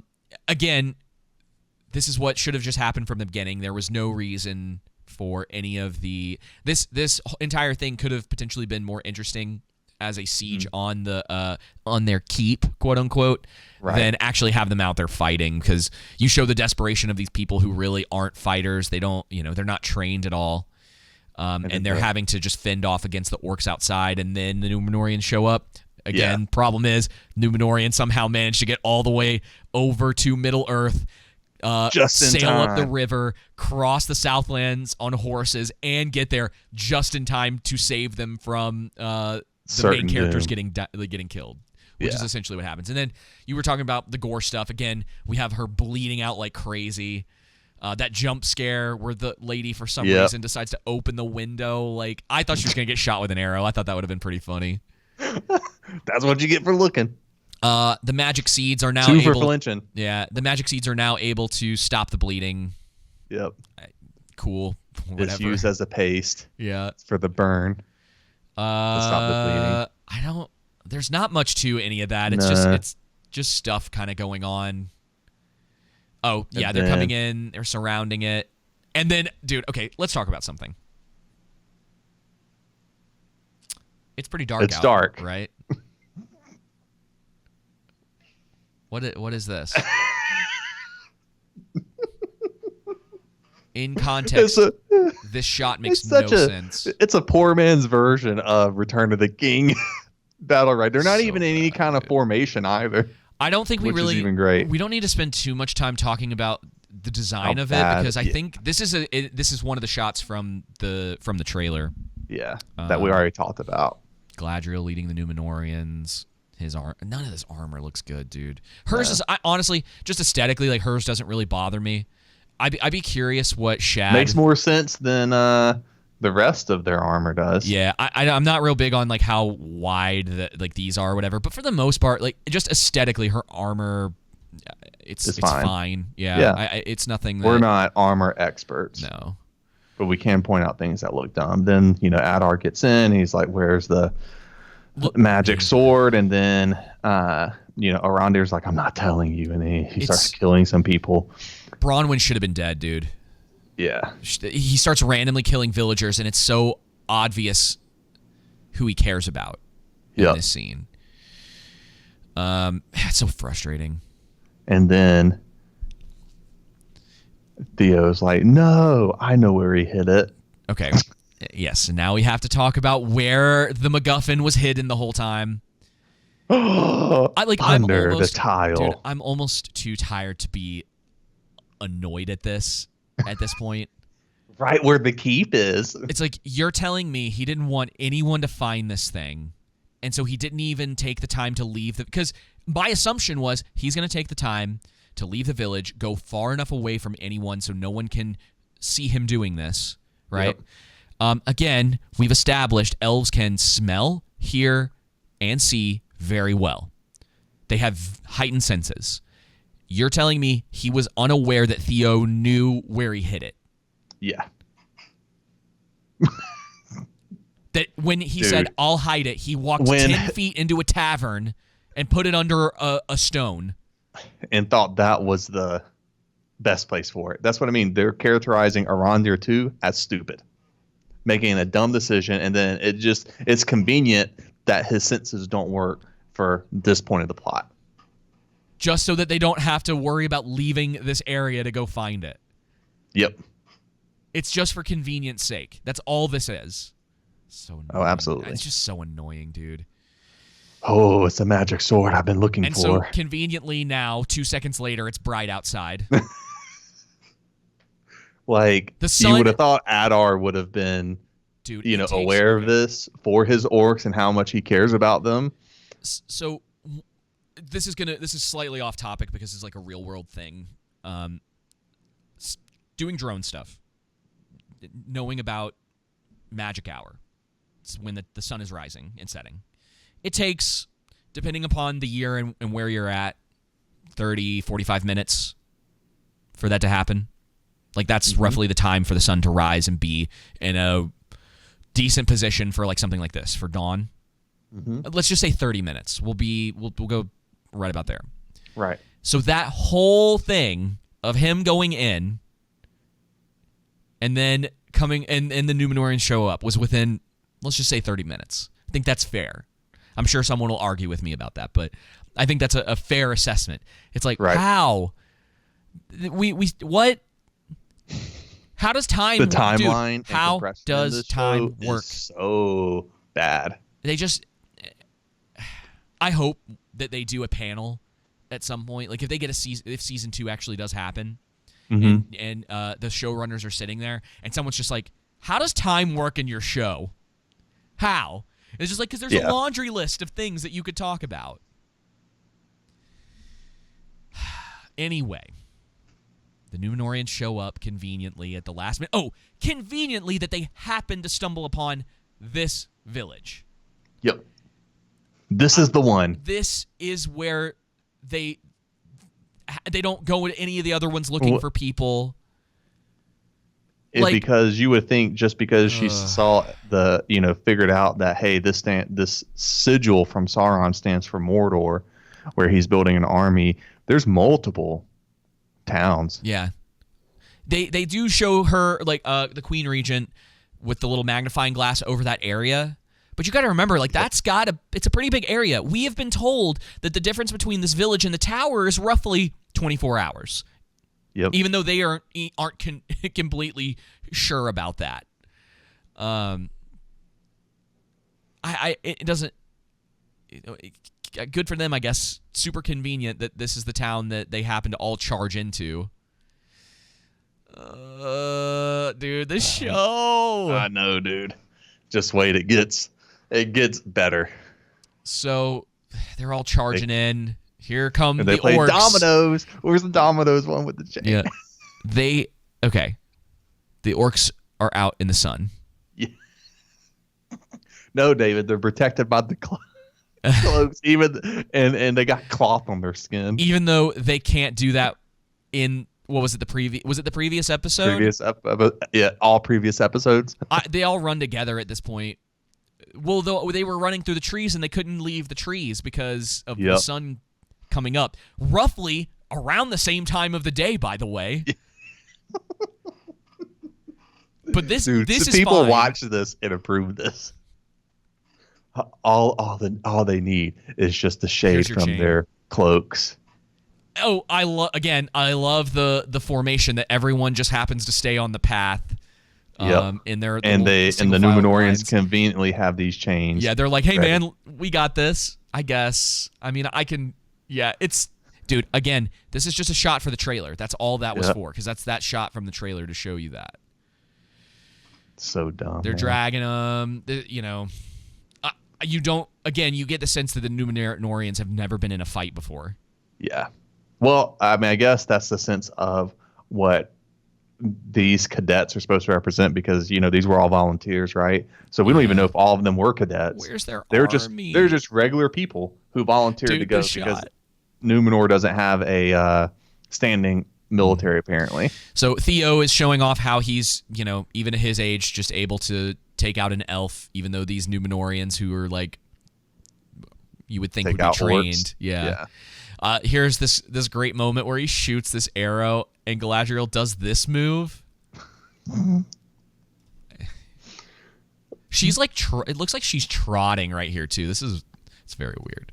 That's funny. I'm screenshotting that. I'm going to use that for the thumbnail, I think. Nice. So yeah, they keep going. I mean, no, keep going. You're fine. You're fine. This is fine. My favorite part was when Arendelle has uh, all these orcs on him, Yeah. and none of them are stabbing him, even though there's like three. They're right just on top grabbing of onto him conveniently. Yeah. And that's the thing, man. There's so much convenience in this. For and then her she's guard, just like, "Go, Isildur. I know like, you want to go." Yeah, like I okay. Props to them for leaving his helmet on through this. I honestly, there was not enough Elendil helmet in this episode for me. I needed at least 25% more. He should have been wearing that thing all the time, even when he was sleeping. Yep, and the orc gets behind him. He should have been dead right here. Yep, it should have been over. At least severely injured. If you're in, as you and I both know, if you get put in this position, you are screwed. In a big especially way. if someone wants to kill you, you are absolutely screwed. He has so first of all, the orc, he's got a free arm right here. Probably should have had it up, but even if not, he's got him like this. This thing's got to have a weapon. This completely vulnerable situation. Yeah. The chances of getting out of this position unscathed, yet alone, not killed. Another one slim. right here. Horse probably should have been dead too. But Isildur comes in to save him. Yeah, but it actually turns out it's Halbrand. Halbrand. Yeah. It's Sauron. This look. Have you heard of Sauron? Have you heard of Sauron? I'm gonna clip this. I'm gonna clip this scene, and that's what I'm gonna put right there. Have you heard of Sauron? Yeah, he saves him, and he looks at him, and you just hear, "Have you heard of Sauron, boy?"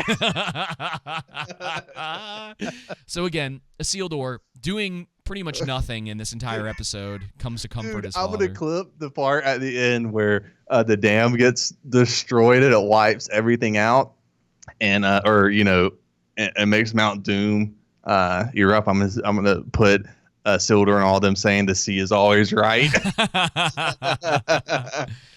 So we get Galadriel. I was like, oh no, she's gonna kill him. I was like, they're really gonna give the final blow to her. I was like, please don't. Like this, it doesn't make sense. Yep. Like this isn't even. Oh, by the way, let me ask you a question. When Adar told Waldreg, I have a task for you, was that very predictable for you? Well, it made sense when we finally saw it. Did we go over that already? Did he already talk to him about that? Did I miss that? Yeah, that shot? So. Okay. Yeah. So when we were on the scene of the Númenóreans first arriving to where it showed the barrel and the water moving, and then Adar goes out of the tavern. Yeah. And says, Waldreg, I have a task for you. Yeah.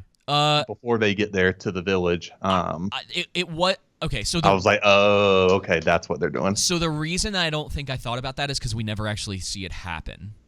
Okay. And I know they're trying to do this whole like, oh my gosh. What do you mean see it happen? You see him handing the weapon over? Oh, that's right. He did hand the weapon over. Yeah. I just missed it. That's all it was. You just missed it? Okay. As soon as if you go, I don't know if you want to right now, but if you go back to literally right when the Númenóreans get there, like before they get to the village, before you even see the top of them eclipsing the hill. Go back. Keep going. Keep going. Here? There. Yeah, Waldreg, I have a task for you. And I was like, oh, okay. I know what's going on. Okay. Because he has it in his hand. Okay, here's the problem, though. This is why it didn't work for me. So we hear that. I'm just right? saying it was really predictable what was going to happen. But here's the problem. They are in the village. So for those of you that don't surrounded. Yeah, for those of you that don't know, what's essentially happening is Adar has the sword, and he goes over to have you heard of Sauron, boy? And he gives him the sword. Now, what we find out. Now, okay, I guess it's fine to assume that he's already wrapped up the axe in this, and that he has the sword. Yep. So yeah, that's fine. And it makes sense. Give it to Waldreg because he's a human. The Númenóreans probably wouldn't suspect, hey, he's been working with me. Okay, I'll give it to him. There's probably but it was just really predictable. Yeah, there's probably an argument as to why that's really annoying and why like none of the other villagers managed to like get Waldreg or like no one saw this guy leave the village. I'll give it to him. Yeah, I'll give it to him. I I can't think of anything right now that other any big problems. Yeah, with it, right? It's my fine. point of bringing it up was that as soon as that happened, I was like, well, I know what's going to happen now. Yeah. But yeah, so Galadriel starts chasing Adar. Yeah, hang on. No, you're fine. All right. Yeah. So they're Oh, she gets another one of her moves in. By the way, she gets to do that. Yeah, that's they right. do it twice because they thought it was that cool. Oh, dude, hang on. Before we even get there, hang on. I gotta slow this down a little bit.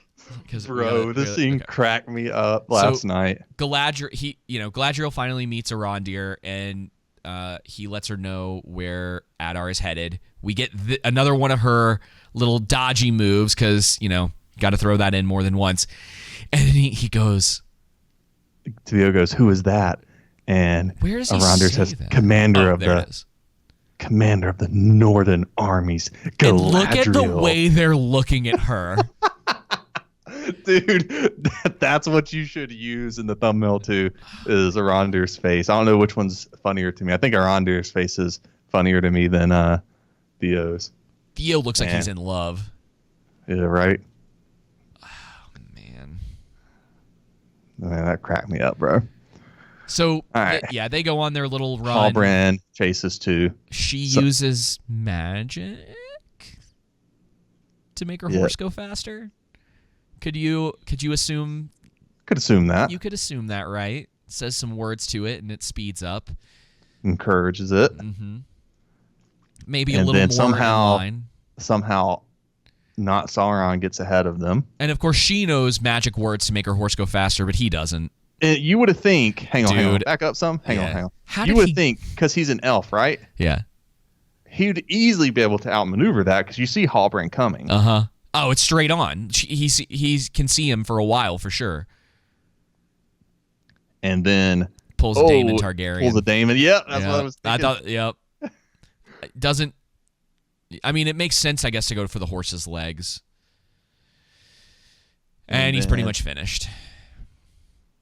And then they're doing this mystery box stuff now where how does he know Halbrand? What's the connection? Why does he seem to have some sort of eerie feeling about him? We need him alive. Galadriel, for once, being like reasonable in a situation. I know. It was kind of surprising coming from the her. voice of reason. Yeah. Surprised she didn't. I was gonna say, I'm surprised she didn't start like telling him to be humble in this moment. Right. You must understand humility, Halbrand. One does not Oh yeah, now Galadriel's doing aphorisms. Now you cannot satisfy thirst by drinking seawater. And we get a little celebration. They try so hard.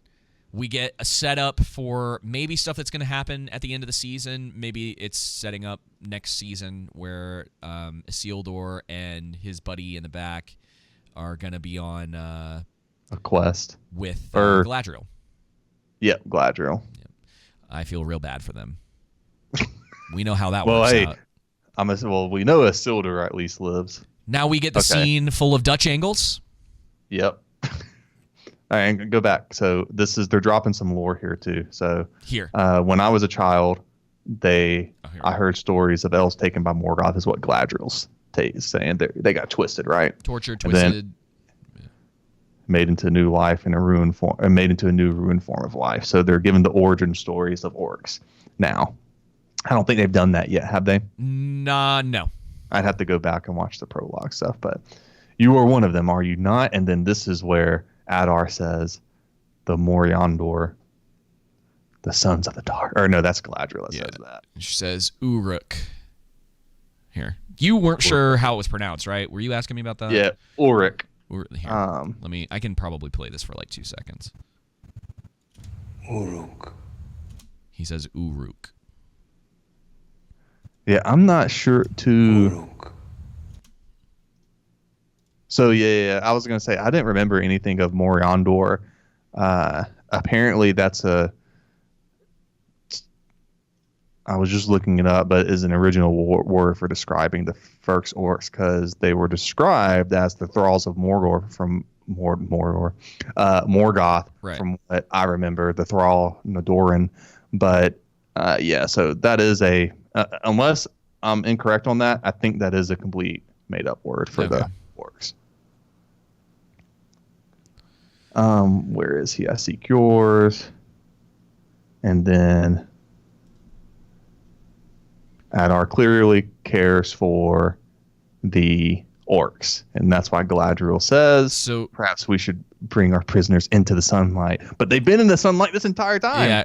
Also, does Galadriel not understand, like, prisoners of war? Like, it's just torture's totally cool with the elves when you capture prisoners.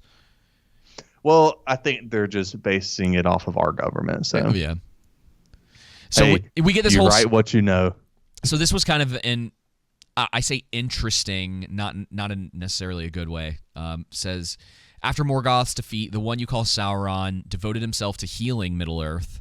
And this is what you were mentioning about trying to make him sympathetic. Yeah. Oh, he really wasn't that bad, guys. He sought to craft a power. Wonder what that is. But of the unseen world. Mm-hmm. But over flesh of the unseen world. Yeah. He bid as many as he could to follow him far north. Right. But I guess it was a twisted and corrupted thing. She's getting, because again, they have to show us this. Well, because we probably didn't remember. Yeah. Well, not only that, but I think what they're doing is pitting Adar against Sauron. What I had hypothesized a few episodes back, that I think Adar and Sauron was going to have their. Dude, Adar's going to become like a main protagonist in this. There's this part of me that actually thinks that's what's going to happen. That they're going to do a sympathetic turn for him. Unless they kill him at the end of the season. But at this point, I'm like, all right, well, you've had your big battle. We have the volcano and the cliffhanger sort of ending for this episode. And I'm like, I don't know what we're doing for 2 more episodes. Yeah. I really don't know. And they show his whole like thing up north again. I sacrificed enough of my children for his aspirations, talking about Sauron, and Adar loves the orcs and displaying Sauron as just merely just using them as cattle, right? Mm-hmm.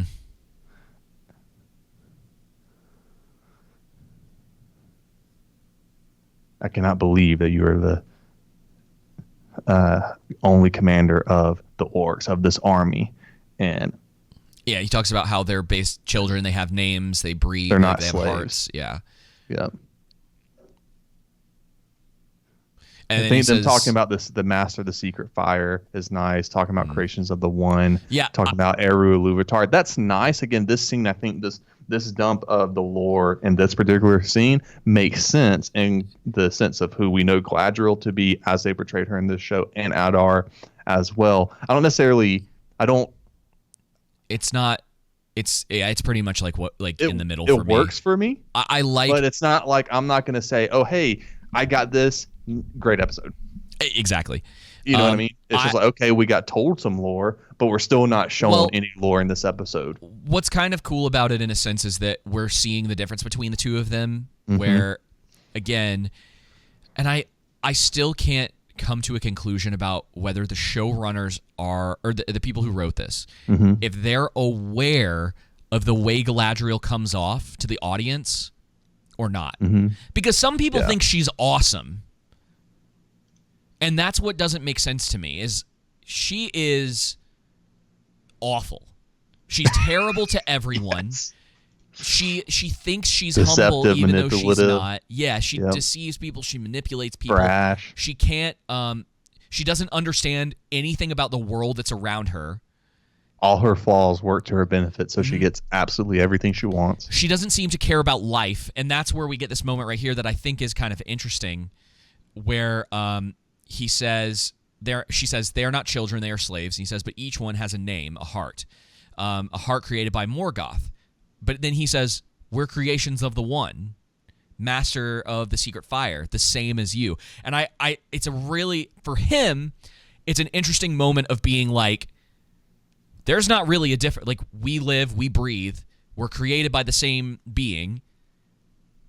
Why do you not see that, right? And so there is a sympathy that you can have for a character like him, and I'm okay with that.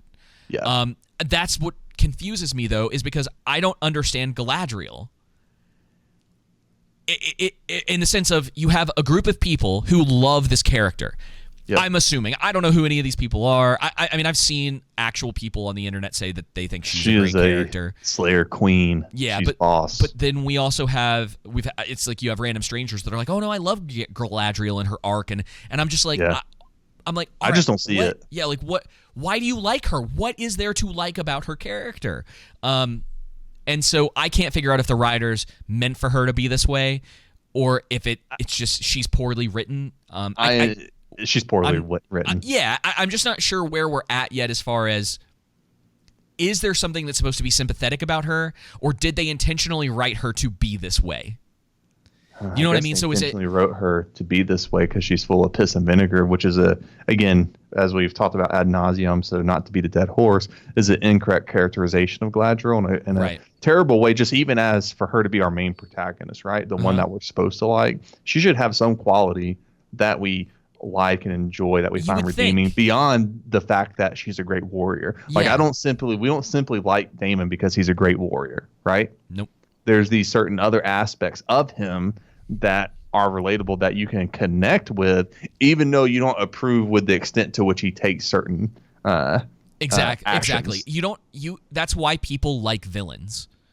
It's not because they agree with what the villain is doing, but there's things about the villain that they find interesting. Yeah, like Thanos, he's trying to his motive is altruistic, right? He's trying to create a better world, but he's deceived himself in thinking the best way to do it is to murder half of the universe. Right, which is kind of where Daemon's not exactly the same, but it's like Daemon is fiercely loyal to the people that he cares about and that he loves, which is it's a character trait a lot of people probably have, or that they see that and they're like, oh, I like that, but he's willing to murder people. His love for certain people in his family definitely goes too far. Like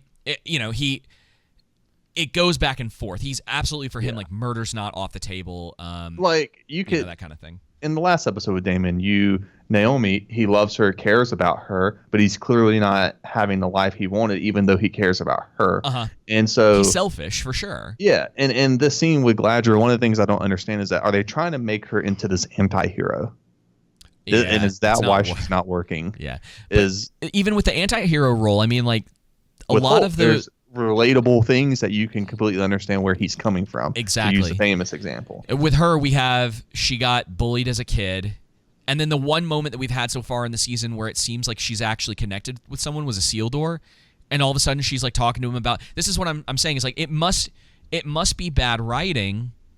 Well, it's not just to say, it's not just that she got bullied as a kid, but her Sauron killed her brother Finrod too. Important aspect to include. Yeah. And then the one moment that we get of her seemingly trying to be nice or a good person, or empathetic, sympathetic, is with this moment with the Isildur in the 6th episode, by the way.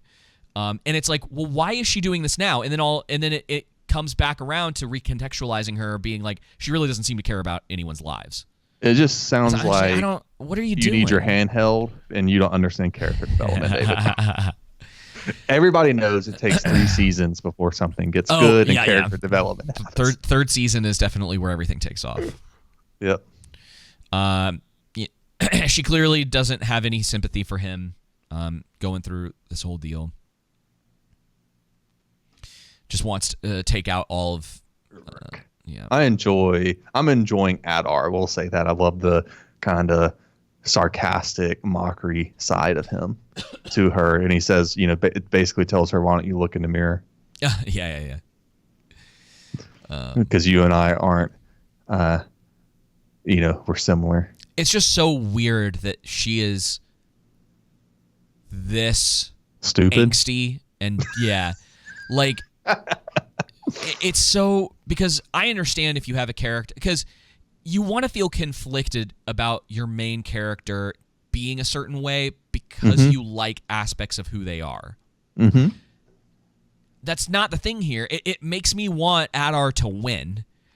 And I know people have mentioned this before, but it's so weird that there's cinema out there now where they're making villains more interesting and you care about them than your main character, who seems to be a villain. Yes. Who's doing things that doesn't like care villains about her would company, do. doesn't care about her leaders, doesn't care about the other elves. Thinks she's right in everything she does. Thinks she's right in everything she does. Doesn't care about the Númenóreans. Doesn't, she just, her main goal, her only thing is she's so full of revenge, right? And vengeance, which is fine to portray a character. But again, she's so full of that she's willing to do these horrible things and act these horrible ways. And they all work for her in her benefit in order just to get back to Sauron. Yeah. She always it's an ends adult up being version right. It's an adult version of getting throwing a hissy fit by getting revenge at all costs, no matter who you become in the process. Yep. We get this moment of Halbrand and her talking and connecting, and then you get this little moment of her basically confessing that she has feelings for him. I feel it too. Oh yeah. And then they look at each other, and I kept going, bang! Sauron's so hot. I was like, bang! You remember that for the super fans? I can change him. Yeah. And I was just That's because exactly I was maybe waiting. maybe they were super fans of this show and they knew what was going on behind the scenes. I wish I was Galadriel so I could turn them. I was just hoping that we were gonna get our Halo moment and that they were just gonna randomly do it. Oh yeah, so we get that's why baby sorry. I was like sitting in the chair just going like, bang already, do it. So that was it. And that's what causes Mount Doom to erupt. Yep, my battery. It's like they're doing it, and then at the climax, Mount Doom explodes. That would be even better. Okay, sorry everybody. My camera battery died, and I had to switch some things around. What were we talking about? We're talking about them banging, them banging, and at the climax of the end of them doing the beast with two backs, Mount Doom erupts. Yeah, so hang on, I'm trying to get that'd been a better way to end this show. Yeah. Just lean into the parody because it's clear that was their intentions. They weren't trying to make this is why we got it all wrong. Everyone's got it wrong. This is intentionally a parody of Tolkien's work. Oh, and they misspelled parody. Got it. Yeah, okay. Yeah, they just misspelled it. Yeah. So we get this little King of the North moment, aka King of the Southlands, which is really funny since he was up north. Because listen, at this point, it should be plainly obvious that he's Sauron. Mm-hmm. I'm really curious to see if anyone's still going to be like, no, it's somebody else. It's like isn't it funny though? Like if Halbrand is this heir, just located, close to when Halbrand stated, what was it he said? I know good people from there. Then on both sides. Yeah, how does she not know some heirs there in that other town? You know what I mean? Yeah. It's all too ironic and it's weird because Bronwyn, right? She comes up to him and like they've never, like, wouldn't she know? Like, why they're like, okay, this is what's happening, right? It would be equivalent of you if you went up to someone and you had like stitched on your jacket President of the United States, and you walked up to someone from Washington and they saw that and went, hello, Mr. President. It's all too convenient, ironic, because as soon as Halbrand gets to Númenor, he basically is just handed the supremacy over it all, just straight up. He gets a lordship. They just all of a sudden they start calling him like, Lord Halbrand. Oh yeah, this is him. I remember him. It's odd, dude. Okay, so they have this like festival that everyone's celebrating. For whatever reason, so she gets that thing back. No one's looked at it. No one's opened it up. Because Galadriel's stupid, bro. They're just assuming that it is. You would think that the minute that you got that back, you would open it. Considering how important it is. And wouldn't you be able to feel the difference between a freaking sword and an axe? You would think he would have noticed. Again, we're talking about elves, man. Like they're supposed to be. He took. Did they say secret weapon? I could have. I don't. Promise they said a sword or something, but you could clearly tell the difference of. The difference in the weight, the difference in how it feels and touches. I understand it's covered, but it's not in an Amazon box. Come on. I don't think she has context for what was in that package. Okay. But he would at least. Yeah, but it's odd because she specifically takes it back to him because she knows it's important. Like, why? I don't know. Maybe we missed it. Someone let us know if we missed it. But I don't think, because Adar runs off. Galadriel goes up to Arondir and says, "Where's their commander?" And then she immediately goes. There's no conversation about the package. So I think they missed it. I think that they went from, because she doesn't know what's in it. So why would she specifically bring that thing back to him? Yeah. There's something missing there, something that got cut or overlooked. No, she was told by Rondir he took a weapon, at least. There was a line in there that a Rondir or someone said he has a weapon. I'm going back. Because I do remember that. I'm not convinced that she has context for bringing that back to him. It's like right before she starts. Okay. There, keep going. No, go forward. So she says, "Soldier, their commander. The item he possesses, he must not escape with it." Okay, fair enough. Yep. Okay, here's the thing, though. She doesn't know what it is. Yeah, why wouldn't she have opened it? Why would there be no confirmation? She had this wrapped package. Well, I wonder if this is the thing that he was talking about. He was on. Look. What is she supposed to know it is? Where's this horse? What she's looking for. So he's on this horse. I'm trying to get a good shot of him. Freaking editing in this show. I can't, because this stuff is important. Okay, so he's holding the package. That's okay. That's fair enough. I would still want to confirm exactly. Okay, I'll give it to him. I would still want to confirm like what that was, because it's all, nothing has happened with it. They're just assuming they got what it was. Yeah. And then this is yeah. But that's what I'm getting at, man. Is like that scene with Bronwyn and Thormiriel cracked me up. It was wrong. Dude. She was just wrong about it. But listen, like, think about this scene with the sword.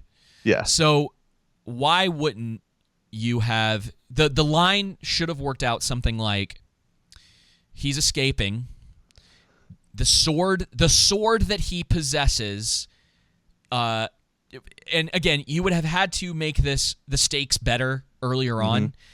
At the very least, he could have said, like, he can't escape with the sword. It'll be the end of us if he does, right? Because at this point, they should be aware, at least to some degree, that there's danger involved with him getting away with the sword. Right. Even if they don't know what it is. So that way, she gets it. She's like, thinks something's odd about it, opens it up. She sees the hatchet in there, and she needs to get back to tell them, like, he got away with it. Something's wrong. That's when the volcano explodes, and then you're like, oh my gosh, no, they failed. They failed in their mission, rather than it being like they're going through all this stuff. Dude. And they have all these conversations. Yeah, you have this one. We gotta talk about this. Okay. Yeah, go ahead. Well, okay, now go with the Thormiriel one. Here it is. All right, so Queen Regent, and then Bronwyn says, "What I owe you, my people are alive because of you. As I understand it, they're alive because of you, Bronwyn." No, they're not. They're alive because the Númenóreans showed up. Yes. Bronwyn got shot with arrows and was lying. Like, there were a million. If keeping her people was alive was her main goal, there were so many other ways they could have handled that. If anything, like, first off, why was she even put in charge? What skill does she possess to lead people? She killed that orc. She plopped that orc head down on the table. Secondly, the next logical person, it makes sense to say they're alive because of you, is Arondir, the only one who knows how to freaking fight. Yeah. Granted, well, yeah. As I understand it, they're alive because of you. Okay, now keep going. Just a little bit more. A burden I never sought to take up, and then she says this: "Few of the finest leaders." And this is the thing, man. We've been talking about this. Oh my gosh, the writing for this show. They're just like, hey, by the way, if you weren't aware, she's a leader. Did you And know she's Bronwyn's great. a leader and her And people she are needs to be alive because told of her? how great she is. Man, dude. But if you would like some relief in carrying it, I may be able to help. Yeah, it's more. Sorry, like, I'm sorry for speaking over you. No. I was gonna say, well, it's like it's more like, hey, you peasant. Yeah. I know what I'm doing here. Oh, actually, no. It's leading into him, which is very odd that Sauron would be, that they'd be okay with him being the leader. These two ladies. And what context do we have of Bronwyn saying, "Is it true? Are you the king we were promised?" How do we know? Yeah, we don't. Off screen. Off Like, screen. how'd she find it? I guess someone just told her, "Hey, there's a guy here that's going to be your leader." And they're all just like, "Okay." Like, "Hey, can we get some sort of like, hey, who are your parents?" Like, that's the thing, man, is you look at, again, going back to Game of Thrones, if someone who is coming up to be like, I'm the true heir. Dude, Aragorn does this. He has his family lineage. He talks about his family lineage. Mm-hmm. We don't, and they're Legolas all just like, does it for him to Boromir. yeah. They don't. He comes up and he's like, I'm the king. I'm the one you've been looking for. And they're all like, yay! And there's no indication of like, well, first of all, what the lineage was, where was the king in the Southlands living? Like, does he have a castle? Does he have, like, Yeah, right. You know what I mean? Like, he's got this little crest on his little, his weird little thing, and that's what did it. So, and then they were just all like, hail to the king of the Southlands. And it's like everything wraps up nice and neat. It's like, good job, everyone. That's why I texted you that last night. Yeah. I was like, what is he going on about? And then here's the big review. He gets it back, and he's just like, it smiles at her. Yeah, oh, no. It's still holding it. He doesn't Okay. open to check to make sure. And it's literally not until he hands it over to Theo for reasons. Why does Theo? Never mind. And then it's like, oh my! It's an axe. Yeah, and then we get this scene. Okay, so again, critical of not only, hey, we're giving an origin story to Mount Doom, but to give it to this guy. Dude, and the fact that you would think, again, it goes back to, if this outpost was created by evil men, right, and the elves get there to watch over, and they have, it's more than just 80 years. That's just how long as Arondir was there. We don't know what centuries the elves have been there, right? That's safe to say. They would have completely redone this. They would have redeemed it. They wouldn't have kept this sculpture that's very apparent, dedicated to, whether if it's Morgoth, Sauron, freaking Darkseid, who cares, right? Someone bad, right? And yet they're like, we'll just use the tower. And then the only thing the freaking MacGuffin does is turn his volcano on. Dam. Yeah. Open up the dam. That's how they open up the dam.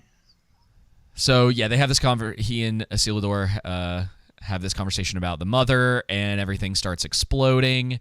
I guess Adar doesn't really care about dying, is my assumption. To be honest, dude, I'm going to be real annoyed if he's just dead in the next episode. Oh, me too. And Galadriel's and Halbrand and Tarmiriel and Isildur, Renbil, and So who else? let's talk- And then Arondir, Bronwyn, and Theo all live. All So the main characters. They will, of course. Let's talk about this, though. So this volcano erupts, right? That's not what water does when it meets lava, guys. No. Just so you know, that doesn't cause an explosion. And again, it goes back to them understanding who Tolkien is. Tolkien wrote, dude, you had to do. It is fantasy, but he wrote it, again, to be like you're reading real history. So there is elements of, again, he talked to many experts in geography, geology, archaeology, history, so on and so forth, to create a real world mythos for the English people. And all you had to do in the scene was have the sword activate the volcano. You didn't even have to do any of that other stuff to try to add quote unquote logic to it. Yeah. Sword, magic sword, turn the key, turns Mount Doom back on. That's all you had to do. Yep. That would have been oh, okay, that's what that does. Sure. But okay. This is the thing. Okay, so I guess what they're saying is Adar had the orcs do all this tunneling to the mountain in order for the water to pass through, in order to make even though that's not what water does with lava when it meets it, in order to make the mountain explode. Yes. But so they don't explain tons of stuff. We don't get context for tons of stuff. But they have to take the time to give us the context for how the volcano turns back on. And on top of that, you have this key to open up the dam that's been there for centuries. So how was it used beforehand, since it was dedicated to evil? Yeah, that's what someone would have known, right? And this is the problem. It's almost as if history didn't exist before the show. Yeah. It's like they didn't even think about any of it, which my guess would be that they didn't. Yeah. Because you're right. It's like, can you just turn it on and off? Why would the thing be for the water? Like, was that the way that it was before? Was there a dam that turned on and off, and Mount Doom could be turned on and off with the sword? Man, I just can't wait for Slim Lady to reappear. Okay, so it explodes. A whole bunch of people start getting killed because of the volcano. Everyone, Galadriel, by the way, in the midst of all this, is just standing there. She's not helping anyone. Again, she's not, trying to get Muriel or help any of these people out while this destruction's going on. Isildur's being stupid, looking for his horse. Look, she's standing there while all these people are panicking. This massive cloud of ash, fire and ash, is headed right for them, right? Yep. Look at this thing. They're all dead. This village is what? Is everyone. Is the village in this shot? And to be fair, I don't know if it is, but to be fair, what was it? The sonic blast from the mountain, from the volcano erupting, would have killed them. Is that a thing? Yeah, the sonic blast. Like when it erupted, it blasted, and it just was more like a real heavy wind. Oh, this. But the sonic blast, because of how close it is to Orodruin, Mount Doom, it would have killed them. That would have killed them by far. Oh yeah. Think about like Mount St. Helens erupted, like killed everything within 5 miles of it. Yeah, but that wasn't because of the blast. That's because all of that stuff comes down and have you ever seen lava moving? Like it wipes. Yeah. Not talking about like when it initially blasted, the actual sonic blast that came from it just killed everything within 5 miles of it, and then you have everything else from the lava. I'm gonna take your word for it because I've literally never heard that. Well, it's supposed to, when a volcano, again, because you're talking about in a complete eruption, right? Okay. Like a seismic eruption.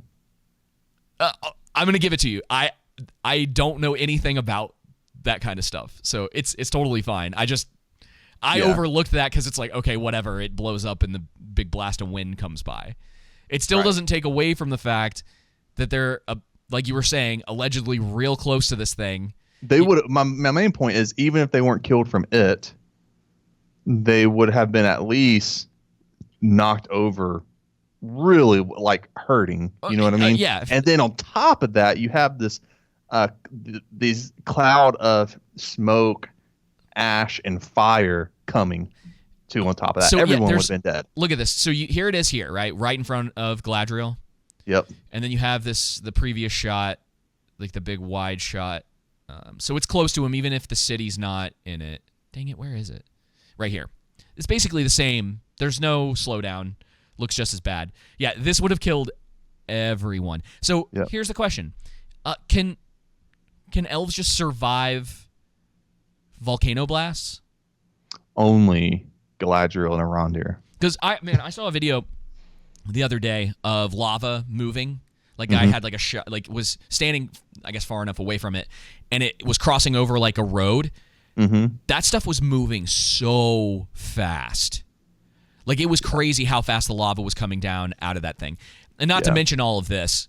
Okay, I was probably being too harsh on even though that is probably correct. It is a fantasy adaptation with the seismic blast. Okay, but at least with the fire and ash. Oh, this would have been over for them. It would have been over for them. Because even with Frodo and Sam on, Mount Doom after, it erupts and gets destroyed, they're going to die unless if Gandalf doesn't come with the eagles, the great eagles, they're dead. Yeah, well, when we see that not only because of the lava and everything going on, but Mordor in the movie at least literally sinks. Like the entire thing like crumbles into the earth. Right. But yeah, this is ridiculous. So how is anyone survive? Are they going to go in a house? This is going to be the Cheeto scene. Yeah. For the next episode. I was wondering when that was coming up. So you're going to have the Cheeto scene. So does this mean that some of these people are going to actually go into their little wooden houses and survive this? That's what's going to happen, right? We'll see. And it's just going to be real convenient that the fire and ash didn't completely eviscerate all of them. Yeah. Oh, my God. That's it. That's the episode. I don't think anything else happens. I think it just cuts to credits. No, it just cuts there. Boom. Oh, and look at this. You see it blast through right there into the home. And Galadriel just closes her eyes. And that's the end of Rings of Power. The end. Yeah. Show over. Dude. Oh, man. Yeah, that's just really it. So what's your overall impressions of this is episode 6? Where do you put this one in comparison to the other ones? I think just because there was like more action and random crap going on and I didn't have to listen to these insufferable people talk to each other for an hour, it would rank high among specifically these episodes. But dude, we're talking about a 1 across the board. Like, I don't like to give ratings, but for context for people, this show's very low for me. It is. For me too. As the episodes go on, that continues to happen. So what I'm doing is basically looking at a bunch of 1s and being like, which one is less annoying to me? And this one is 1 because I found more entertainment out of laughing at how ridiculous it was. Mm-hmm. And also because I didn't have to sit and listen to them just talk and talk about nothing and go nowhere. I mean, say what you will, but at the very least, at least they finally made it to middle, like something. There was actual like movement in the show rather than the last episode where they're spinning their wheels the whole time. And they're consistent in the fact that Galadriel's still prideful. She still can't control her emotions. She says in one moment that she's going to keep Adar alive until all the orcs are dead, just so she can torture him and give him trash talk, right? And then a moment later, she is ready to kill him. So yeah, dude, no emotions and control. Oh, also, by the way, I didn't tell you this, but I saw this. I guess this is probably a good closing point. IGN gave this episode, guess what rating? 9 out of 10. No, higher. They gave this a 10 out of 10? You're kidding. I'm dead serious. They gave this episode a 10. Yep. I kid you not. Bro. Why? I'm going to pull up the article just so I can send it to you so you believe me. No, I mean, I believe you, dude. Yep, a 10 out of 10. The review should probably be like, things happened on the screen, 10 out of 10. No, well, listen, from the same people who thought that the Resident Evil show deserved an 8 out of 10 or a 9 out of 10, it's not surprising, man. How do you screenshot on Never mind. Don't worry about it. You can just send me the link or something on Discord, and we'll talk about it on Monday for the show. That would be pretty funny. Yeah, that would be. Oh yeah, that's right. It's like this. No, I'm doing this that way. If they change it, no one can call me a liar. Fair. Send me the article anyway, though. Yeah. All right, y'all. Well, thank you for listening to our episode 6 review of Rings of Power. Don't forget, you can find us live on YouTube every Monday at 6:30 Eastern. The show also goes out the next day on all podcasting services. And yeah, we'll be there. You can come hang out in the troll room, troll with everybody in there. And I don't know. Do you have anything else you wanted to add? Yeah, I'm just going to pull up our value for value system, let the good people know that our goal with our podcast and YouTube and just all of our content is to be a listener-based supported, or to be listener supported. So basically the value for value system is a listener-based support system where you as a listener can determine the value of our content and what it's worth. If you feel you're getting value from our content, we ask you to please consider becoming a supporter by donating your time, talent, and treasure. Your time meaning any effort you put into improving or developing our content or sharing it.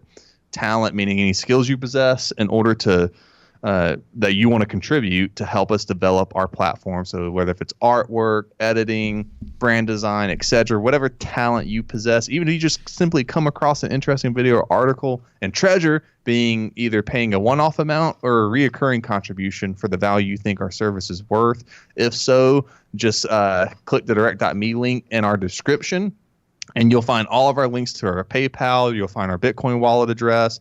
And if you donate on PayPal, be sure to include a note, and we will read it live during our Monday live stream. And then you'll also find our YouTube, Odyssey, TikTok, Instagram, and Twitter links. So awesome. It's just basically a great way for us we don't want to monetize our YouTube channel because none of us likes listening to things and watching things with ads. And so if you want to help us avoid monetization, if you donate to us, that will help. Sorry, I was reading some of this article when you were saying that. She says, Lord of the Rings, and we'll talk about this on the show on Monday, but I just want to read this little teaser. Okay. Lord of the Rings, the Rings of Power has felt a little languid, which means I looked it up. It means fatigued. Okay. Which is true at times, and I'd be like, no, the whole thing has. As it delivered dense exposition to establish its characters, the state of the world, and what's at stake. But all of that ground laying paid off in episode 6, which serves as an absolutely extraordinary hour of television that reminiscent of The Lord of the Rings, The Two Towers, The Battle of Sodden Hill in The Witcher, and the best of Game of Thrones. Dude. No. No.